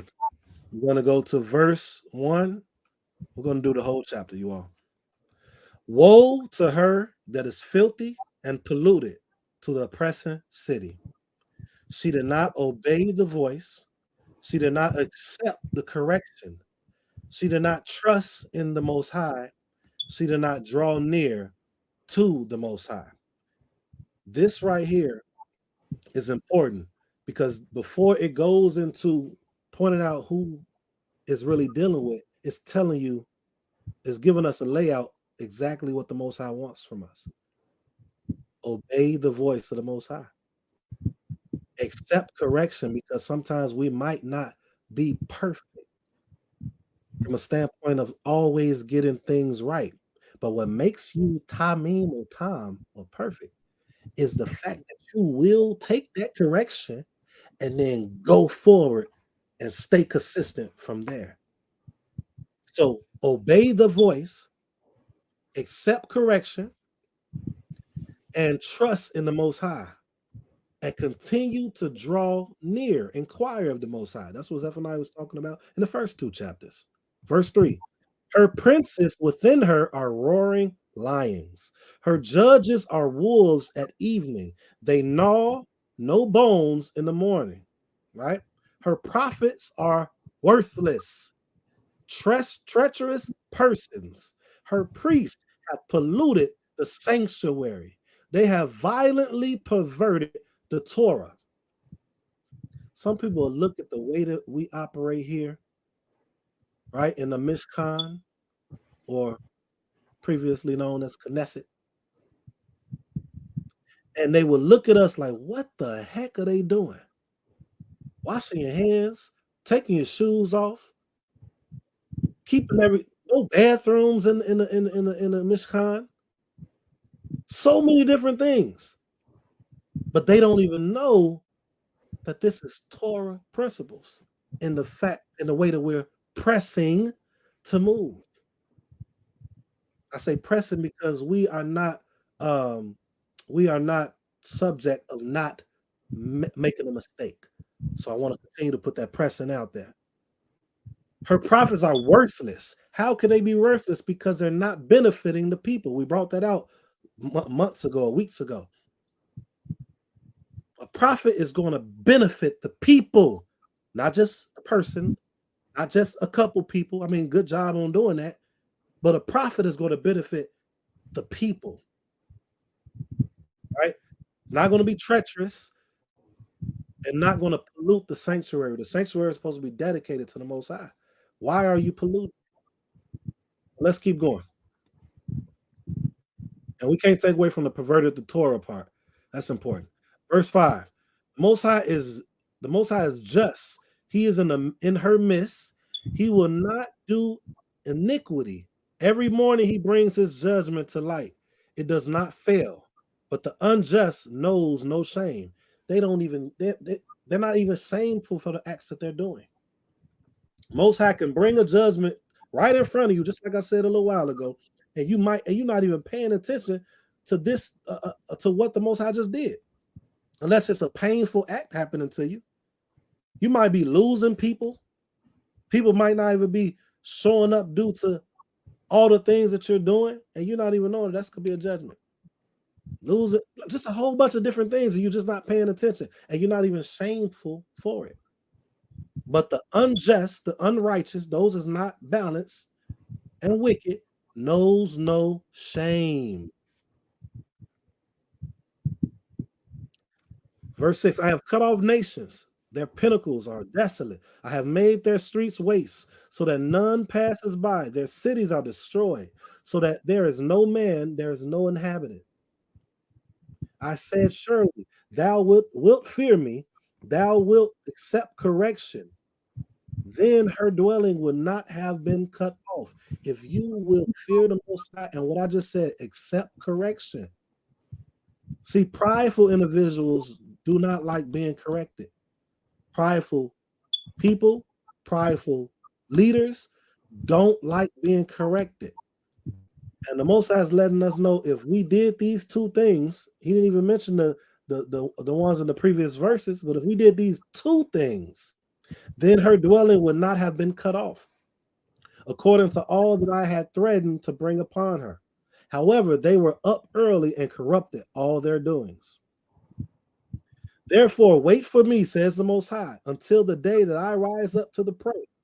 For my determination is to gather the nations, that I may assemble the kingdoms, to pour upon them my indignation, all my fierce anger, for all the earth shall be devoured with the fire of my jealousy. Right? For then I will convert the peoples to a pure language, that they may all call upon the Most High to serve him with one consent. This is not speaking of actual language. The consistency of what we've been showing through Isaiah, through the first 2 chapters of Zephaniah, through the context in the first 8 verses, is just showing that we are just corrupt in our thinking and how we move with the Most High, not accepting correction, not truly fearing the Most High, not taking all these principles together and meshing them together to move a certain way. Think about it. It says, for then I will convert the peoples to a pure language, right? So say one language. They might all call upon the name of the Most High to serve him in one consent. How many of us are speaking the same language today as Israelites, and we're not moving in one consent? The reason we're not moving in one consent is because we're not moving with a circumcised heart and keeping the judgments of the Most High and staying humble, as Zephaniah brought out as well, and assembling together in thought, coming together. That is that calling upon the name of the Most High in unity. That's the pure language. It's really just speaking of coming together as one, moving as one. When you go to Nehemiah, right, Nehemiah or Ezra, you will see that the leaders and the people moved as one man. They moved and they served him in one consent, not language. One consent, one people, and that's what we have to do. That's what we have to do to survive and build and grow and do what the Most High wants us to do. Right? Let's keep going.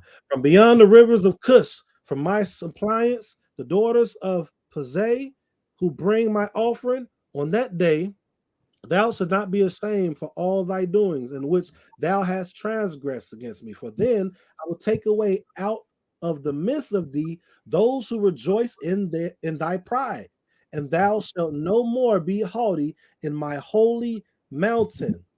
Why? Because we're moving as one. We're operating in the judgments, in the statutes, the laws of the Most High. And not only that, we are willing and wanting to do it collectively as one man. Now the Most High, we don't have to worry about this, it says. We'll have to be ashamed at this point. He's going to take away these things because he's going to be removing those who rejoice in their pride. And I will leave in the midst of the poor and lowly people, and they shall trust in the name of the Most High. It said that Moshe was the what did it say, Prince? Was the most humble man, meekest man, meekest on the earth, in the land, right? He was the meekest. So right here, it's letting you know in verse 12, and I will leave in the midst of thee a poor and lowly people. Lowly people, just humble, meek, and they shall trust. It's a reason the scripture always points back to Moshe and how he did. It's a reason why the Most High is pointing us back to these individuals, these men and women, these prophets and prophetesses, as to how they moved. They were lowly in spirit, and they was humble. The remnant of Yisrael should not do iniquity. The remnant should not do iniquity. We're seeing that today. It is a remnant of people today that's truly serving the Most High. But we'll see that the majority of us are moving in iniquity and don't even own up to it. We won't correct ourselves, right? Isaiah 1, the very first chapter of Isaiah, said to reason with me. Change your ways. Clean yourself. But we're not doing that today. It says the remnant of Israel shall not do iniquity, nor speak lies. Neither shall a deceitful tongue be found in their mouth. For they shall feed and lie down, and none shall make them afraid. Sing, O daughter of Zion, O Zion. Shout, O Yisrael, be glad and rejoice with all thy heart, O daughter of Jerusalem. The Most High has taken away thy judgments. He has cast out thy enemy. The King of Israel, the Most High, is in the midst of thee. Thou shalt not see evil anymore. The Most High is in the midst of us now because we're moving as one man, one consent, one language, one mind. We shall not see evil anymore when this happens. And we could get a glimpse of that here, assembling together and coming together here on Beulah. No evil, but we have to be in one mind and understand how we're supposed to move for success. Verse 16, in that day it shall be paid or said to Jerusalem, fear thou not, and to Zion, let not thy hands be slack. The Most High Elohim is in the midst of thee. And we know that also the Most High, when the Torah was first given, Most High was like present with us, but he started removing himself from us due to our iniquity. But now we're seeing at this point that the Most High is in the midst of us, a mighty one who will save. Verse 17 says, he will rejoice over thee with joy. He will be silent in his love. He will joy over thee with singing. Those that mourn far away from the festive assembly do I gather. They were thine who had borne for thee the burden of insult. Behold, at that time I will undo all that afflict thee, and I will save her who limps and gather her that was driven out, and I will get them praise and fame, who had been put to shame all in the earth. Why is he doing this? This was in Zephaniah 3:9. The Most High is doing all of this because of Zephaniah 3:9. Because of the being lowly and humble, meek, gathering together, assembling together. Verse 20, last verse. And at that time will I bring you in, and at that time I will gather you, for I will make you a name and a praise among all the people of the earth when I restore your captivity before your eyes, says the Most High. You shall not see evil anymore. And with that, I yield. What a lesson. What a lesson. Shabbat Shalom, family. All right, let's talk a little bit, family. Let's talk a little bit. What we get out of that lesson? Anybody want to talk first? How did that lesson affect you in your walk toward the Creator? How did it open your mind up toward how you treat your people and how you condition your mind to accept your people that do wrong against you? How did that lesson help you, family? You all don't have to rush. You ain't got to all rush at the same time. You know. I would like to say, if I may. You have the process. This lesson was so humbling. It makes you want to go back and reassess yourself and how deep are you walking with the Creator. I was to me it's a repeat of what has been like in the days of Noah, and this is after Noah, so it shall be again. And I wanted to say that I used to be very angry at when I read the scripture and not understanding what are the parameters around why things happen in scripture. For instance, the destruction of a whole nation, the commandment to destroy everybody, including women and children. And I used to be like, what? Are you kidding me? Women and children? I mean, even children, you know? And now I am understanding through these lessons that iniquity abounds much, and it goes deep. It runs deep, so deep that maybe your consciousness cannot be returned to you, right?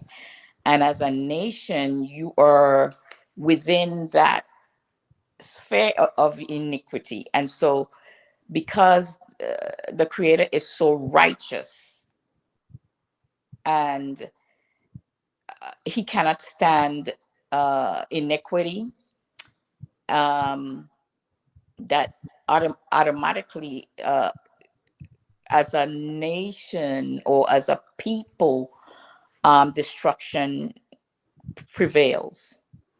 The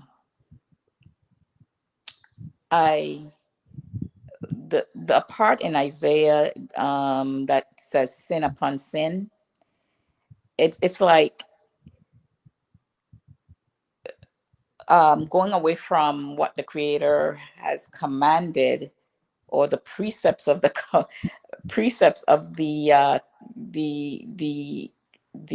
Creator, and you go away and you're sin upon sin upon sin upon sin. It goes deep, and it to me it's that is why in totality it is called iniquity, because it is constantly, it's like you can't see. I mean, our minds are going in one direction and we can't see a return.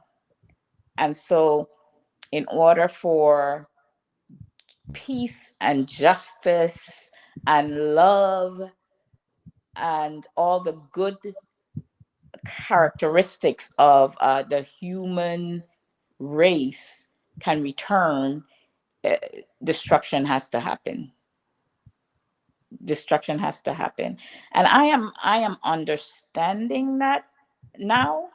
I'm understanding. I don't want to go, I don't want to I understand a lot now. I think I do. But if I not understanding it, somebody could step in. There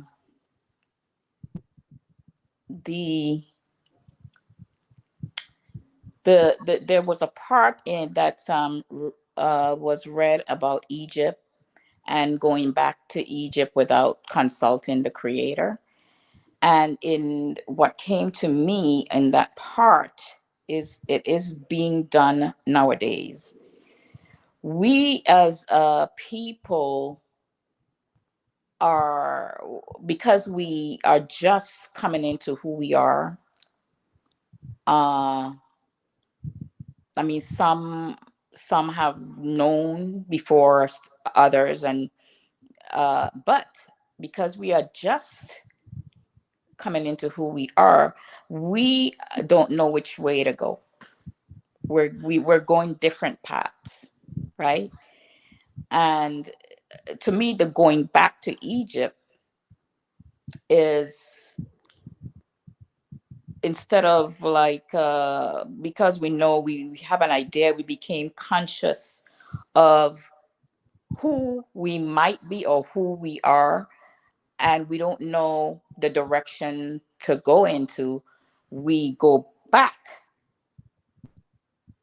to every doctrine, every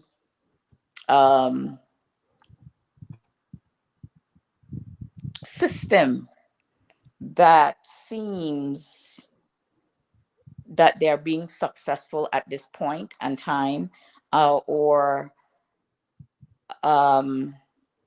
that they might be leading you in the right path, but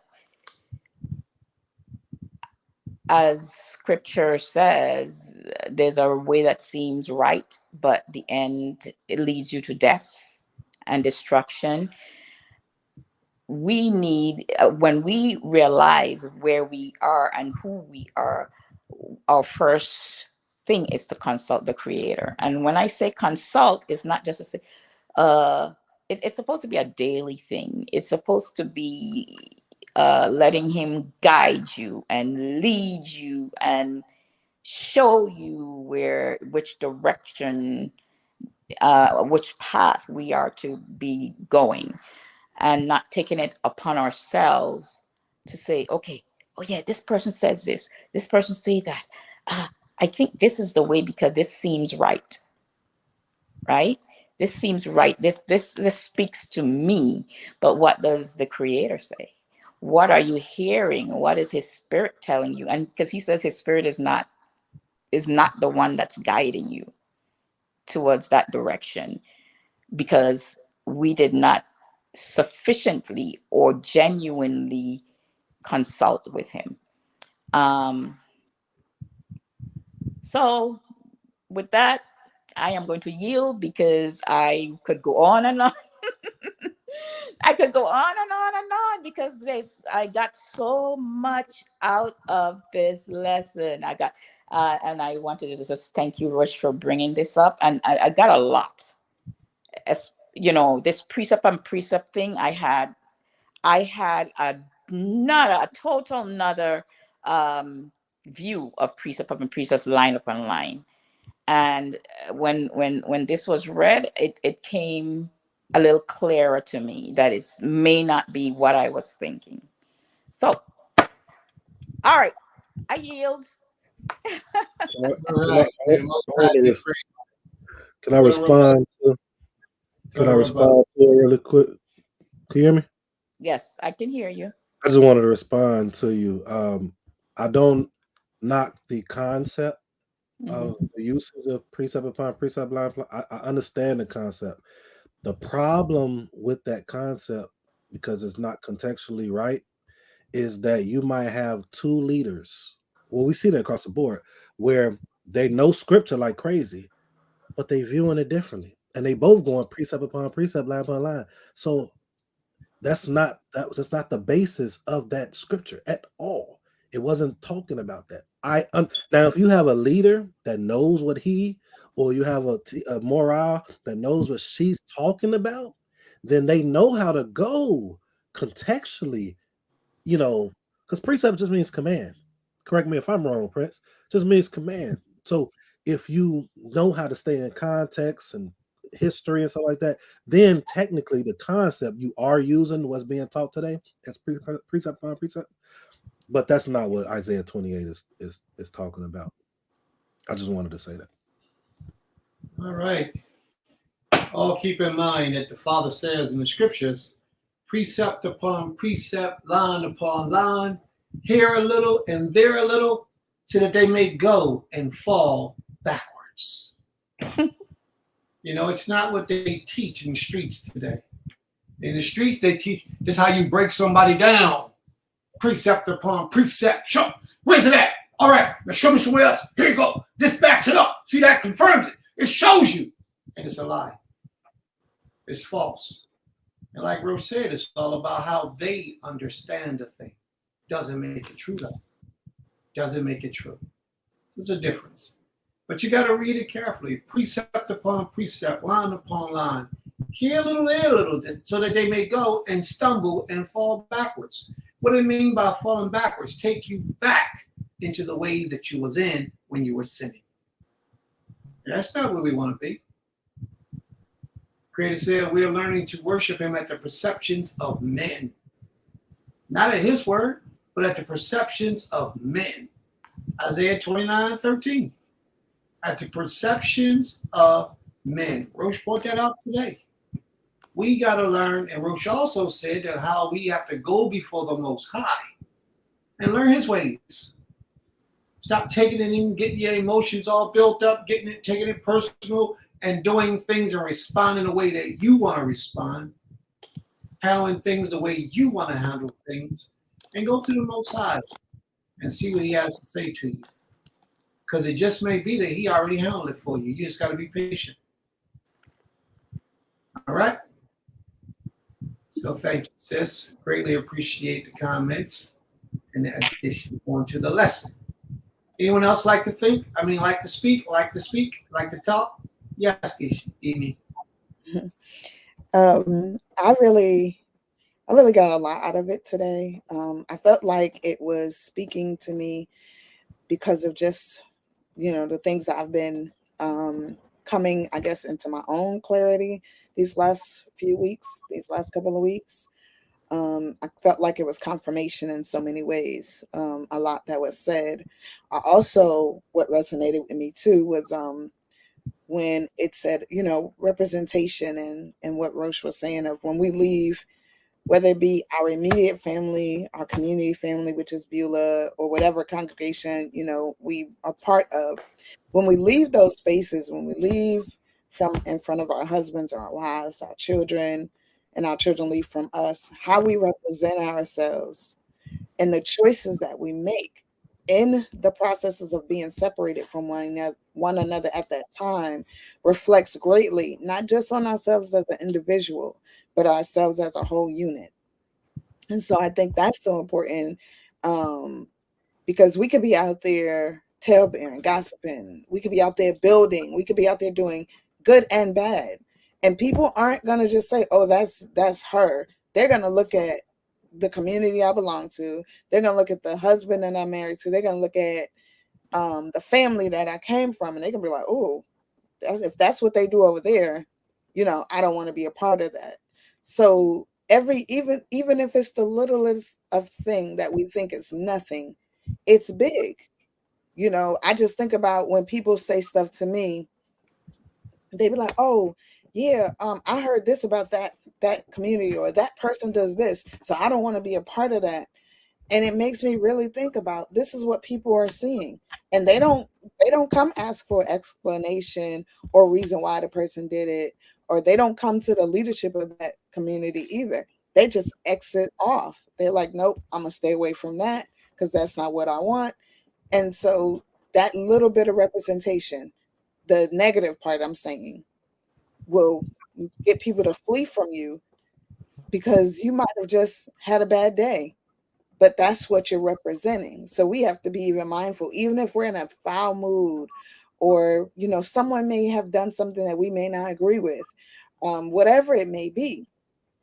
That moment, we either need to pull ourselves back in and say, okay, when I step out of this space here, I'm still going to represent what I need to represent in a positive manner, and realize that, because that one time that you don't do that can affect so many people in the end. And vice versa with positive. We can bring more positiveness into us if that's what we put out. So, I'm just looking at all of it, and the whole of representation is so important. And when he said gather, when the Most High said gather ourselves, a lot of people don't truly understand what that means, but gathering, and that makes us stronger when we're together. We're weaker when we're apart. So gathering ourselves is so important. And I think that's something that we need to strive to work towards as well. The gathering of ourselves, and not just everyone, but like minds, like spirit, like, blending with people who are on that same path, because it also said in there too, if that little anything can knock you off your square, knock you off your path, you don't need that. You have to stay on that path. So I just really liked the message today. Never even thought of reading Zephaniah, and just it was kind of like the reiteration. The Most High, what I realize in the Torah and a lot of the books, it's a lot of reiteration, and we have to pay attention to that, no matter what book the message is in. it's important for us to read it, understand it, digest it, and then regurgitate it to the best way possible, on a positive level. So thank you again for that lesson. Definitely felt, the connection to it in this time. So Toda Rabah. Shalom. May the Most High be praised. Toda Rabah, Toda Rabah, Toda Rabah. Anyone else like to thank the Most High? Anyone else like to tell us what I got out of the lesson? How would it affect your life? Yes. Can you hear me?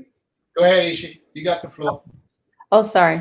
The part that stood out to me the most was when the Most High says, like, you put your, I think he was talking about Mitzrayim, but you put your trust in all of those things, basically in everything else. Oh, no. He said you put your trust in oppression and you put your trust in something else that he said, but it was like almost the same thing.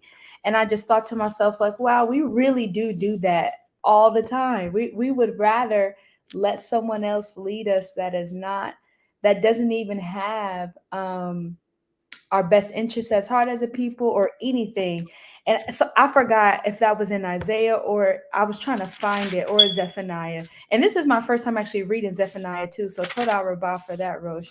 But yeah, you can just feel the Most High's frustration. Like it's the same thing. Like y'all keep doing the same thing every century or however many years, right? Like after every generation is something else, like you're not listening.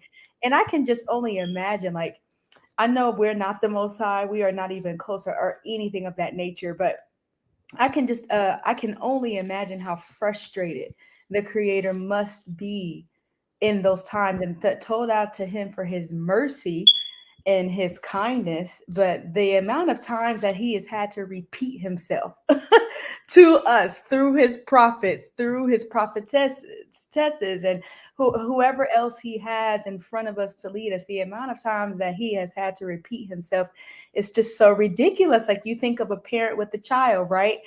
But now it's a group of people. So I can just only imagine like the amount of patience that the Most High has way beyond our understanding or comprehension, because this was it was very crazy how the Creator just said, like, you put your trust in everything else but me, but I am the only one that basically is what I got from what the Creator was saying through the whole thing. Like you put your trust in everything, all these other deities around you, all these people around you, except for me. And I'm the only one that has actually pulled through for you and showed you what the truth is. And I've been the only one that went against the deities and showed you to your face. So that makes me frustrated. Like, why are we not listening? I don't understand. What is wrong with us? Like, I don't understand why we keep going through this cycle as a people. But then you have to look at yourself in general. So it makes me think like, okay, where are the areas that I don't put my trust in the Most High in 100% like I should, right? And that there was a scripture, I think this part was when we first read, talk about the babbling. I think that was in Isaiah, I think. But it talked about how the leaders like babble and they don't make sense, or when they speak the same language as you, but they're not making any sense, right? They're leading the people astray. And I just couldn't help but think about because this is the only thing I can really pull from since I grew up in it most of my life, but the Christianity and like the babbling of tongues, like how they say speak in tongues and stuff like that. Like not only is that fake, but like it's like the same concept. Like even if they were speaking English, they were still speaking lies essentially, right? It's not leading you to where you should be going. So I feel like that happens in so many, like we're so spread out and we're all in these different religions, unfortunately. Like, but it's the same thing. Like all of them just babble. They babble, but it's not about the Creator. Like it doesn't bring you to the Creator. And thank the Most High that He actually pulls you from that if He decides to, right? But it's the same thing over and over. Like all these other things do the same thing, but you're not hearing that they're false, and that has to be so frustrating, so frustrating for our Father. It really does, but.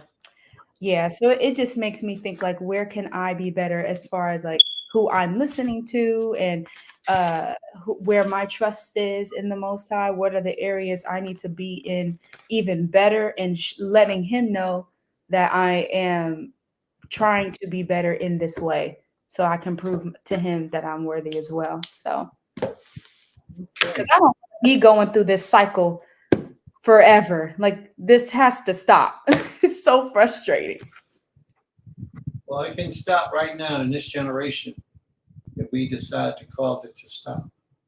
May the Most High be praised. Toda Rabah, Toda Rabah, Toda Rabah. So before we go on, I want to read something. Turn with me to the book of Zephaniah. We was in Zephaniah, correct?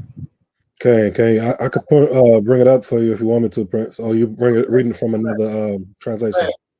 Zephaniah, verse 1. Chapter 1. Chapter 1, verse 1. The Okay. introductory to Zephaniah. All right, bringing it up right now. It's likely. Here we go. Zephaniah, chapter 1, verse 1. Now, most of these people who wrote books in the Tanakh was of what lineage? Do you recall? Most of the prophets of the Most High was of what lineage? Israel? Who? Yeah, they were all Yisrael. All of them was Yisrael, but most of them were priests. Right. Most of them were Levites. Mostly every prophet that wrote a book was of the Levitical order, but there were a few who were not. Zephaniah is one of those few who were not. When you think about Zephaniah, you would think that Zephaniah was a Levite, especially knowing that he brought the word of the Creator. But this shows us that the Most High doesn't just work with Levi, He worked with other houses within Yisrael itself. It says the word which came to Zephaniah, the son of Cushi, the son of Gedaliah, the son of Amariah, the son of Hizkiel, his Quiyah, in the days of Yoshiyahu, the son of Ammon, king of Yehuda. But what it doesn't, that's the only verse I want right there. This is giving us a lineage of who Zephaniah was. But what it doesn't tell us is what I'm about to read, that Josiah and Zephaniah were all related. And a lot of people don't know that. So I just bring the proof. You know how you do. You got to bring it so people can see all this. Gedaliah was a second cousin. Cushi was another cousin of Josiah's family, and it all ties together. So let me read it for you so that I can bring the proof so that people can see it and say, oh, Prince, you don't know what you're talking about. You know how we do with Israel. White man might say it and we'll accept it without the research. But your own people say it, you got to hear the research. So here we go. Zephaniah, an ancestor of the prophet Samuel. Ain't that deep? There's one Zephaniah that's the ancestor of the prophet Samuel. But this Zephaniah, the author of the book Zephaniah, he was probably related to the kings of Judah as follows. First, Zephaniah, verse 1. Amariah, the king, Amariah, who's the first one mentioned, and the king, you see Amariah right there, right? The son of Amariah, Gedaliah's father. And the king Manasseh were brothers. Manasseh, you remember Manasseh, King Hezekiah's son. They were brothers. Okay? And Gedaliah and King Amon were cousins. They were cousins. And then Cushi and King Josiah were second cousins. And Zephaniah was third cousin of three kings, Jehoahaz, Jehoiakim, and Zechariah, thus putting the prophet into familiar relations with the court in which he messaged to be specially directed to. That's deep. They're all related. You follow what I'm saying? They're all related. Zephaniah is related to those kings, and he's related to the king of Hezekiah's house through his great-grandfather, Amariah, who was related to Manasseh, and then Gedaliah, Cushi was related to him. They were all related. Zephaniah, who was a prophet, and one of the first prophets that we read of since we've been reading, who was not a Levite. Most prophets all come through the Levitical order. But it draws a connection that, see, Zephaniah's prophecy was basically about the leadership, the government, and how wicked the leaders was. So, Rose, you was right on point to be pointing out leadership when you was reading this prophecy. Zephaniah had intricate knowledge about leadership because he was a part of that leadership family. He was second, first, and third cousins to a lot of the kings that reigned in Israel. You know who else was like that? And he prophesied against leadership as well? Yirmiyahu, prophet Jeremiah. He was also like that. Yirmiyahu's father was Hilkiah, I believe it was, who was a high priest at that time. Who was a priest, let's put it that way. He was a priest for sure at that time. And his son, Yirmiyahu, had intricate knowledge about the doings, the ins and outs that's going on. So what am I saying? Ultimately, these people have firsthand knowledge. And the Most High spoke to them and gave them prophecy of what was taking place.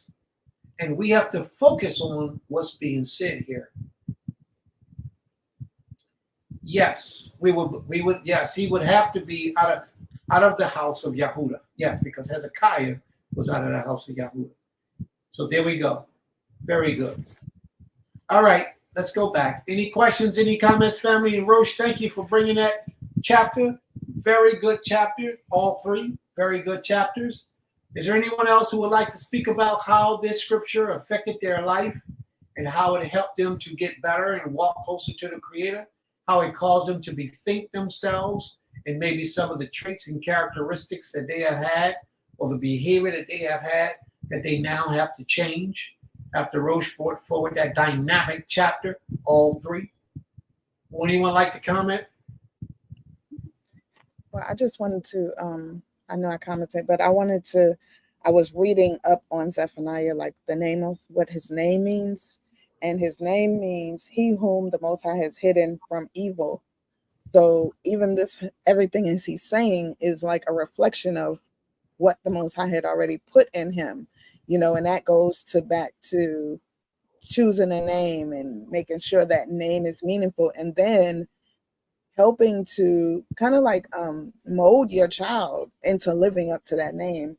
So everything he prophesied and everything he spoke against was part of who he was and part of, what his name represented. So, I just thought that was so important when I read that. And the line that he came from all represented, being against evil, standing in the Most High's word and standing for righteousness. So I just thought that was powerful to understand his name, his meaning. That's right. May the Most High be praised. I'm sure he did receive a lot of pushback, as most people who stand up for the Creator, even in this day and time, people become envious of you. People become jealous of you. People bring up charges and accusations against you just to try to defame you and bring you down, to try to discredit you and make you look bad. And they don't realize that what they're really doing is holding up the progress of the nation. When you stand up for righteousness, that evil and wicked spirit that lies and resides within so many people, it destroys they're trusting you, and it makes them feel like they can't walk with you and they want to hurt you and harm you. They don't understand why. They just know that this is what's motivating them to do it. They don't know what's causing them to have such animosity or jealousy towards you. They just know that they got this feeling, this emotion that's causing them to move in a negative direction towards you. And this is not a good thing. This is something that needs to be controlled, because what we're really doing is destroying our own development, holding up our own process of returning back into the homeland as the Most High promised us. May the Most High be praised. Is there anyone else who would like to comment? Kane, really quick. So priests only could be from Levi, right? Yes. Priests and high Yes. priests. Yes. Okay, so a prophet could come from any tribe that the Most High chooses. Anywhere. Okay, because A prophet can be from anybody or any tribe or anything. okay, because I think you pretty much hit my question. It was more like, do you think that Levi or anyone pushed back on him because he wasn't from Levi? But No. See, that's the thing. Let me share this with you. Our forefathers didn't roll like these fools today. I know. I was just like these fools today, like a lot of our people do today.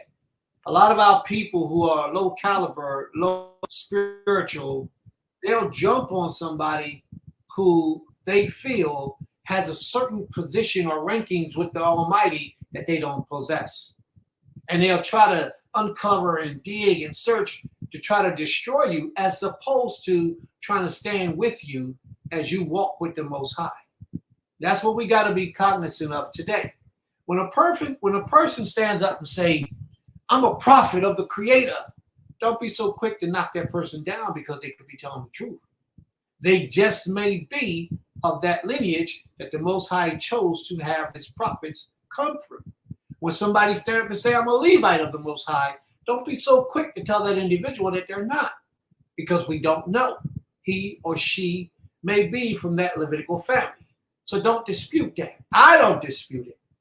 I don't make it a habit to tell people what they're not if they say that they are. The only thing I do is watch their works. If this person's works are not demonstrating the righteous Levitical order, or the righteous prophetic order, then I'll back away. But if I see that they are, I have to stand behind them and I have to support it. That's just the way it is.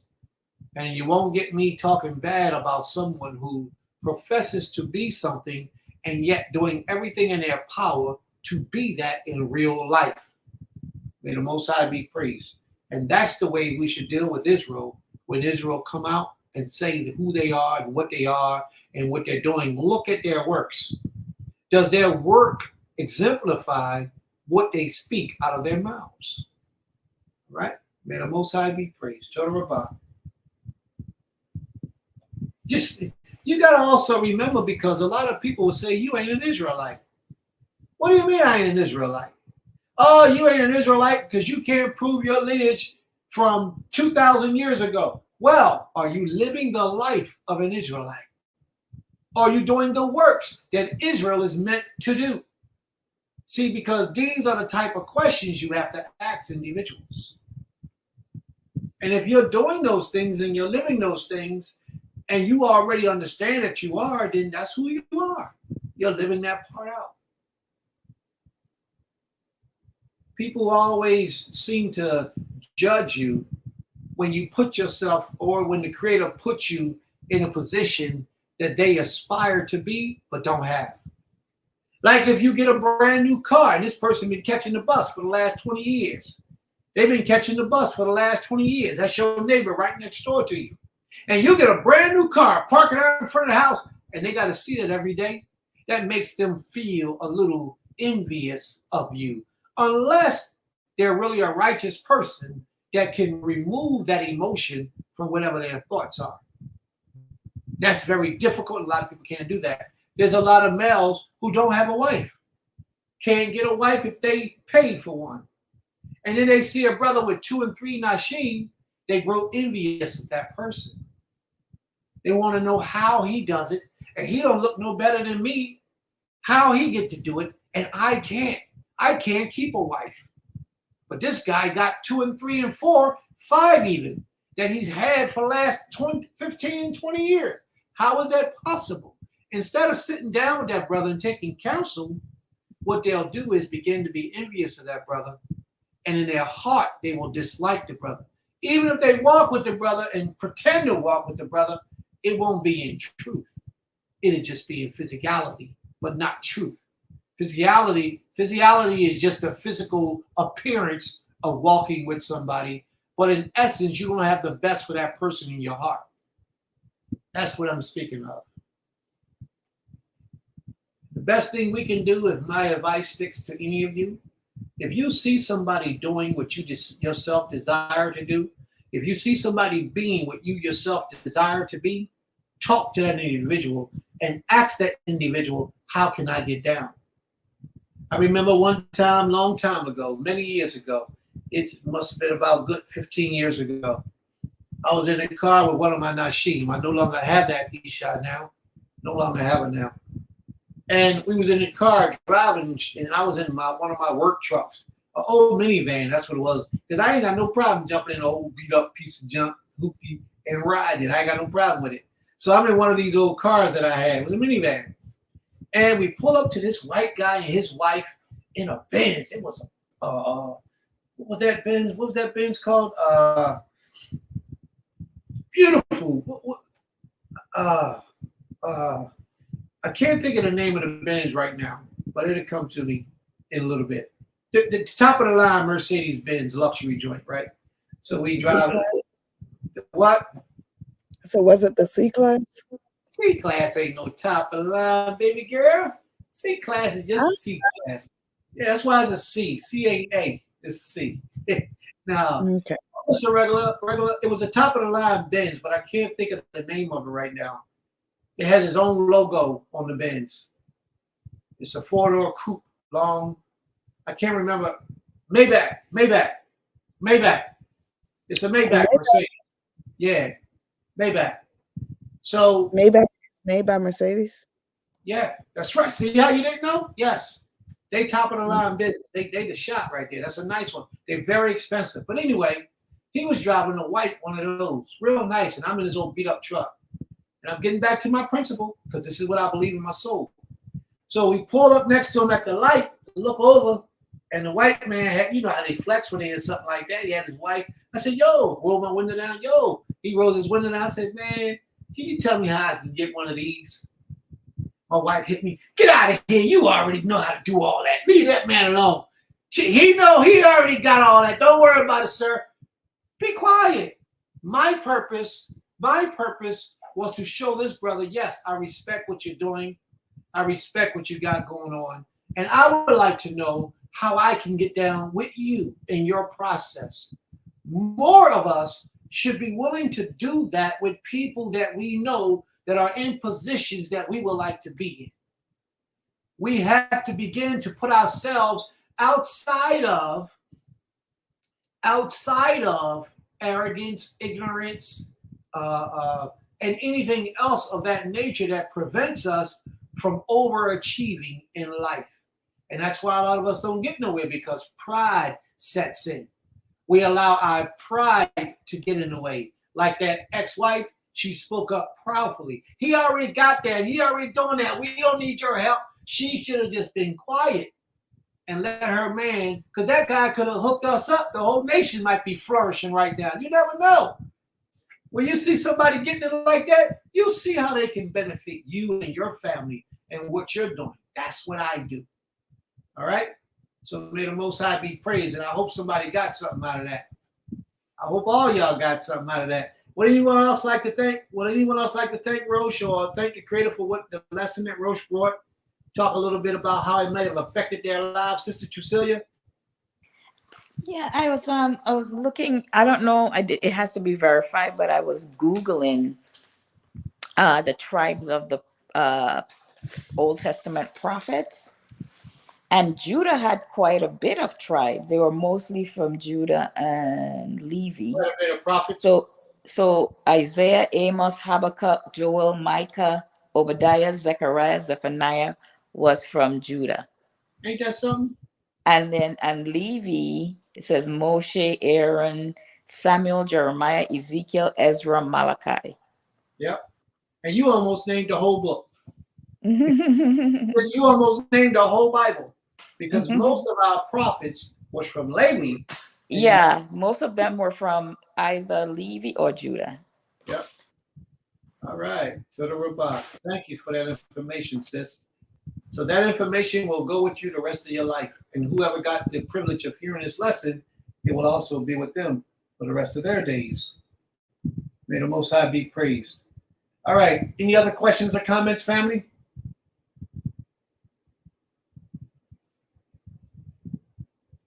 All right. So it's the 2 o'clock hour, family. We take our break for the first half. We come back again at 4 o'clock this afternoon. May the Most High be with you until we return. Any questions, any comments before we close out?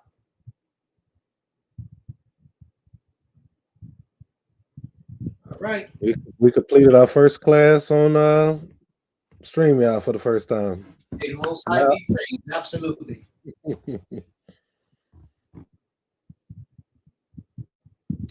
Shalom, you all. I'll be here probably 10 minutes before class start. So whoever want to jump in when we 3:50, 2:45. I mean, yeah. Shalom, shalom, family. Shalom. Shalom, shalom.